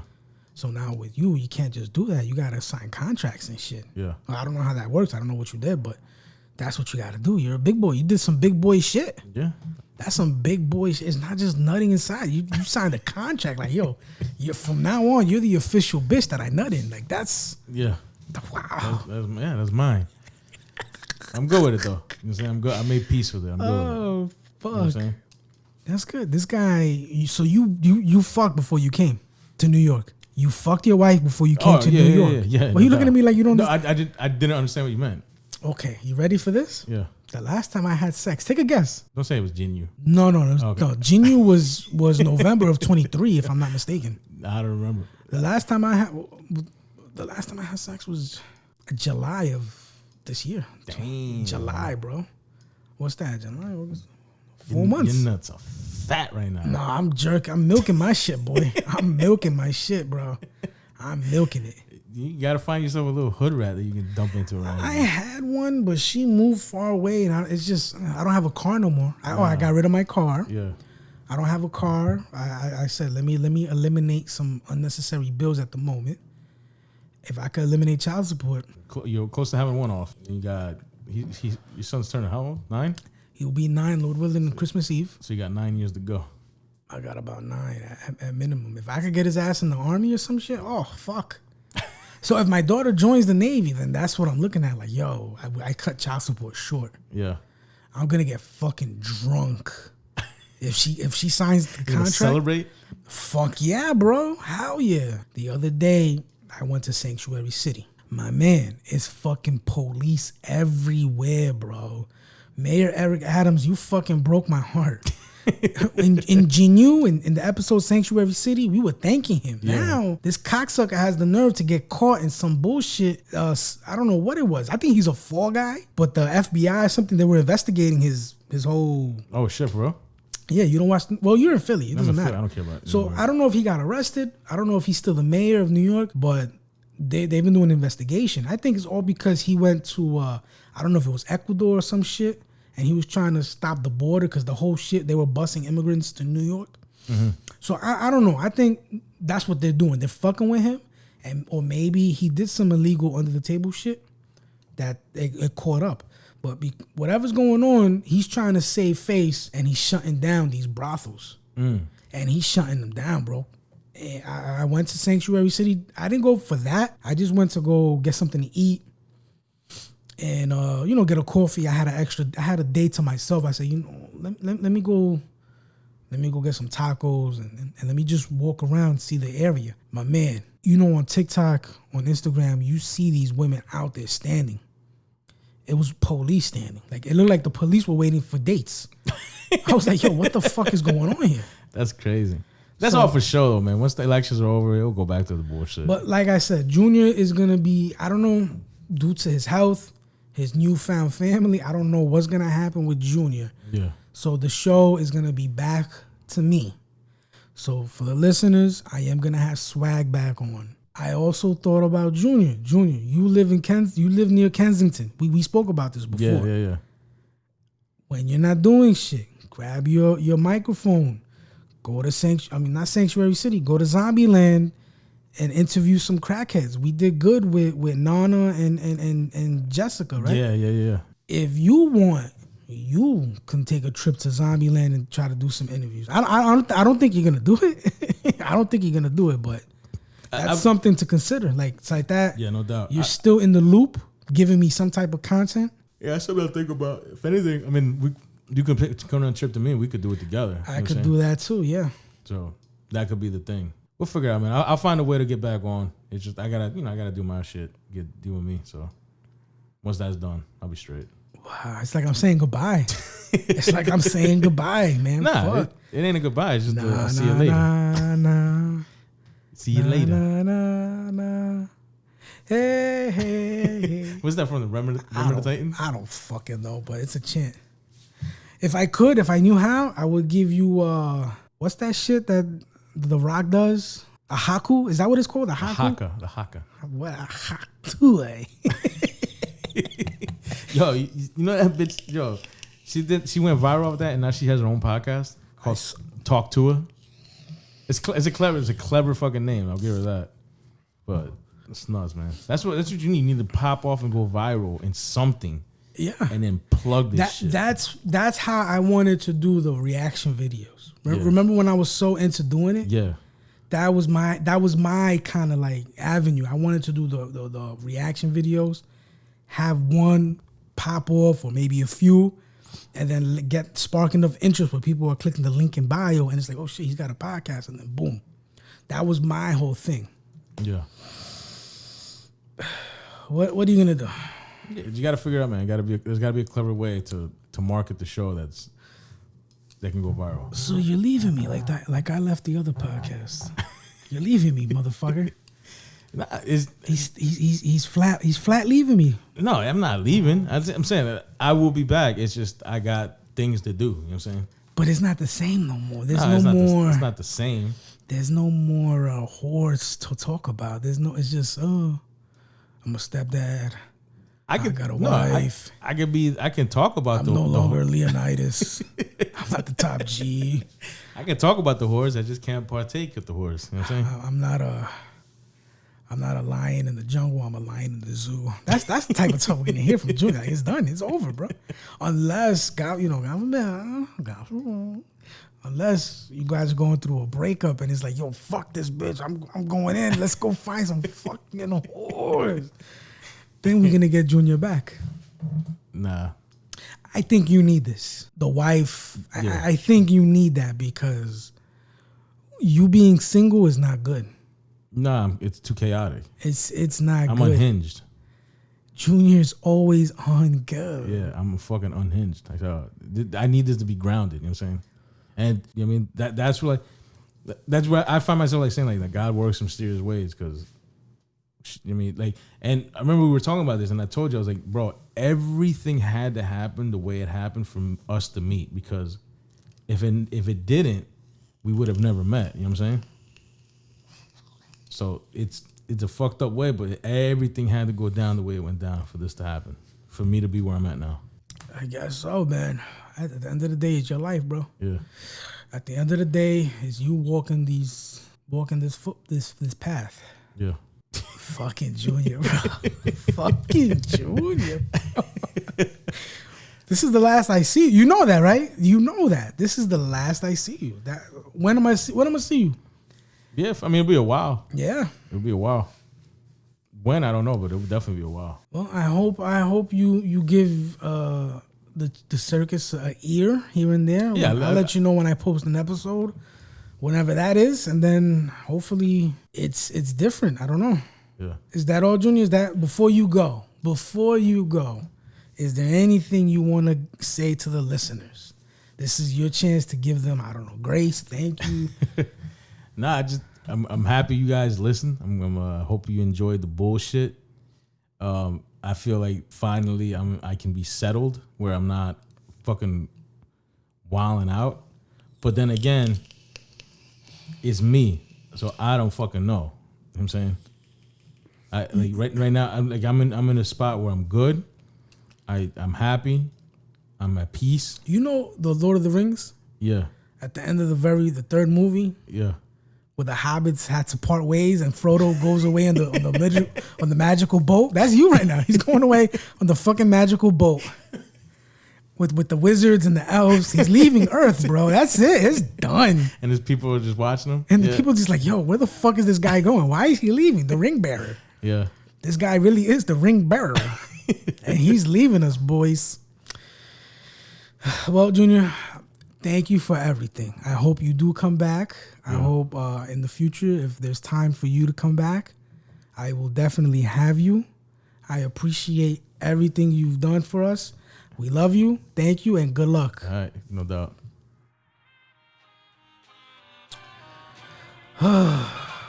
It's with a heavy heart we have to say goodbye to Junior. Thank you for listening. If you'd like to get in contact with us, lower that. Yeah. The link will be in this episode's description. I'm your host, Nano. I'm Junior. And this is The Chat Circus. Cha cha cha cha cha cha cha.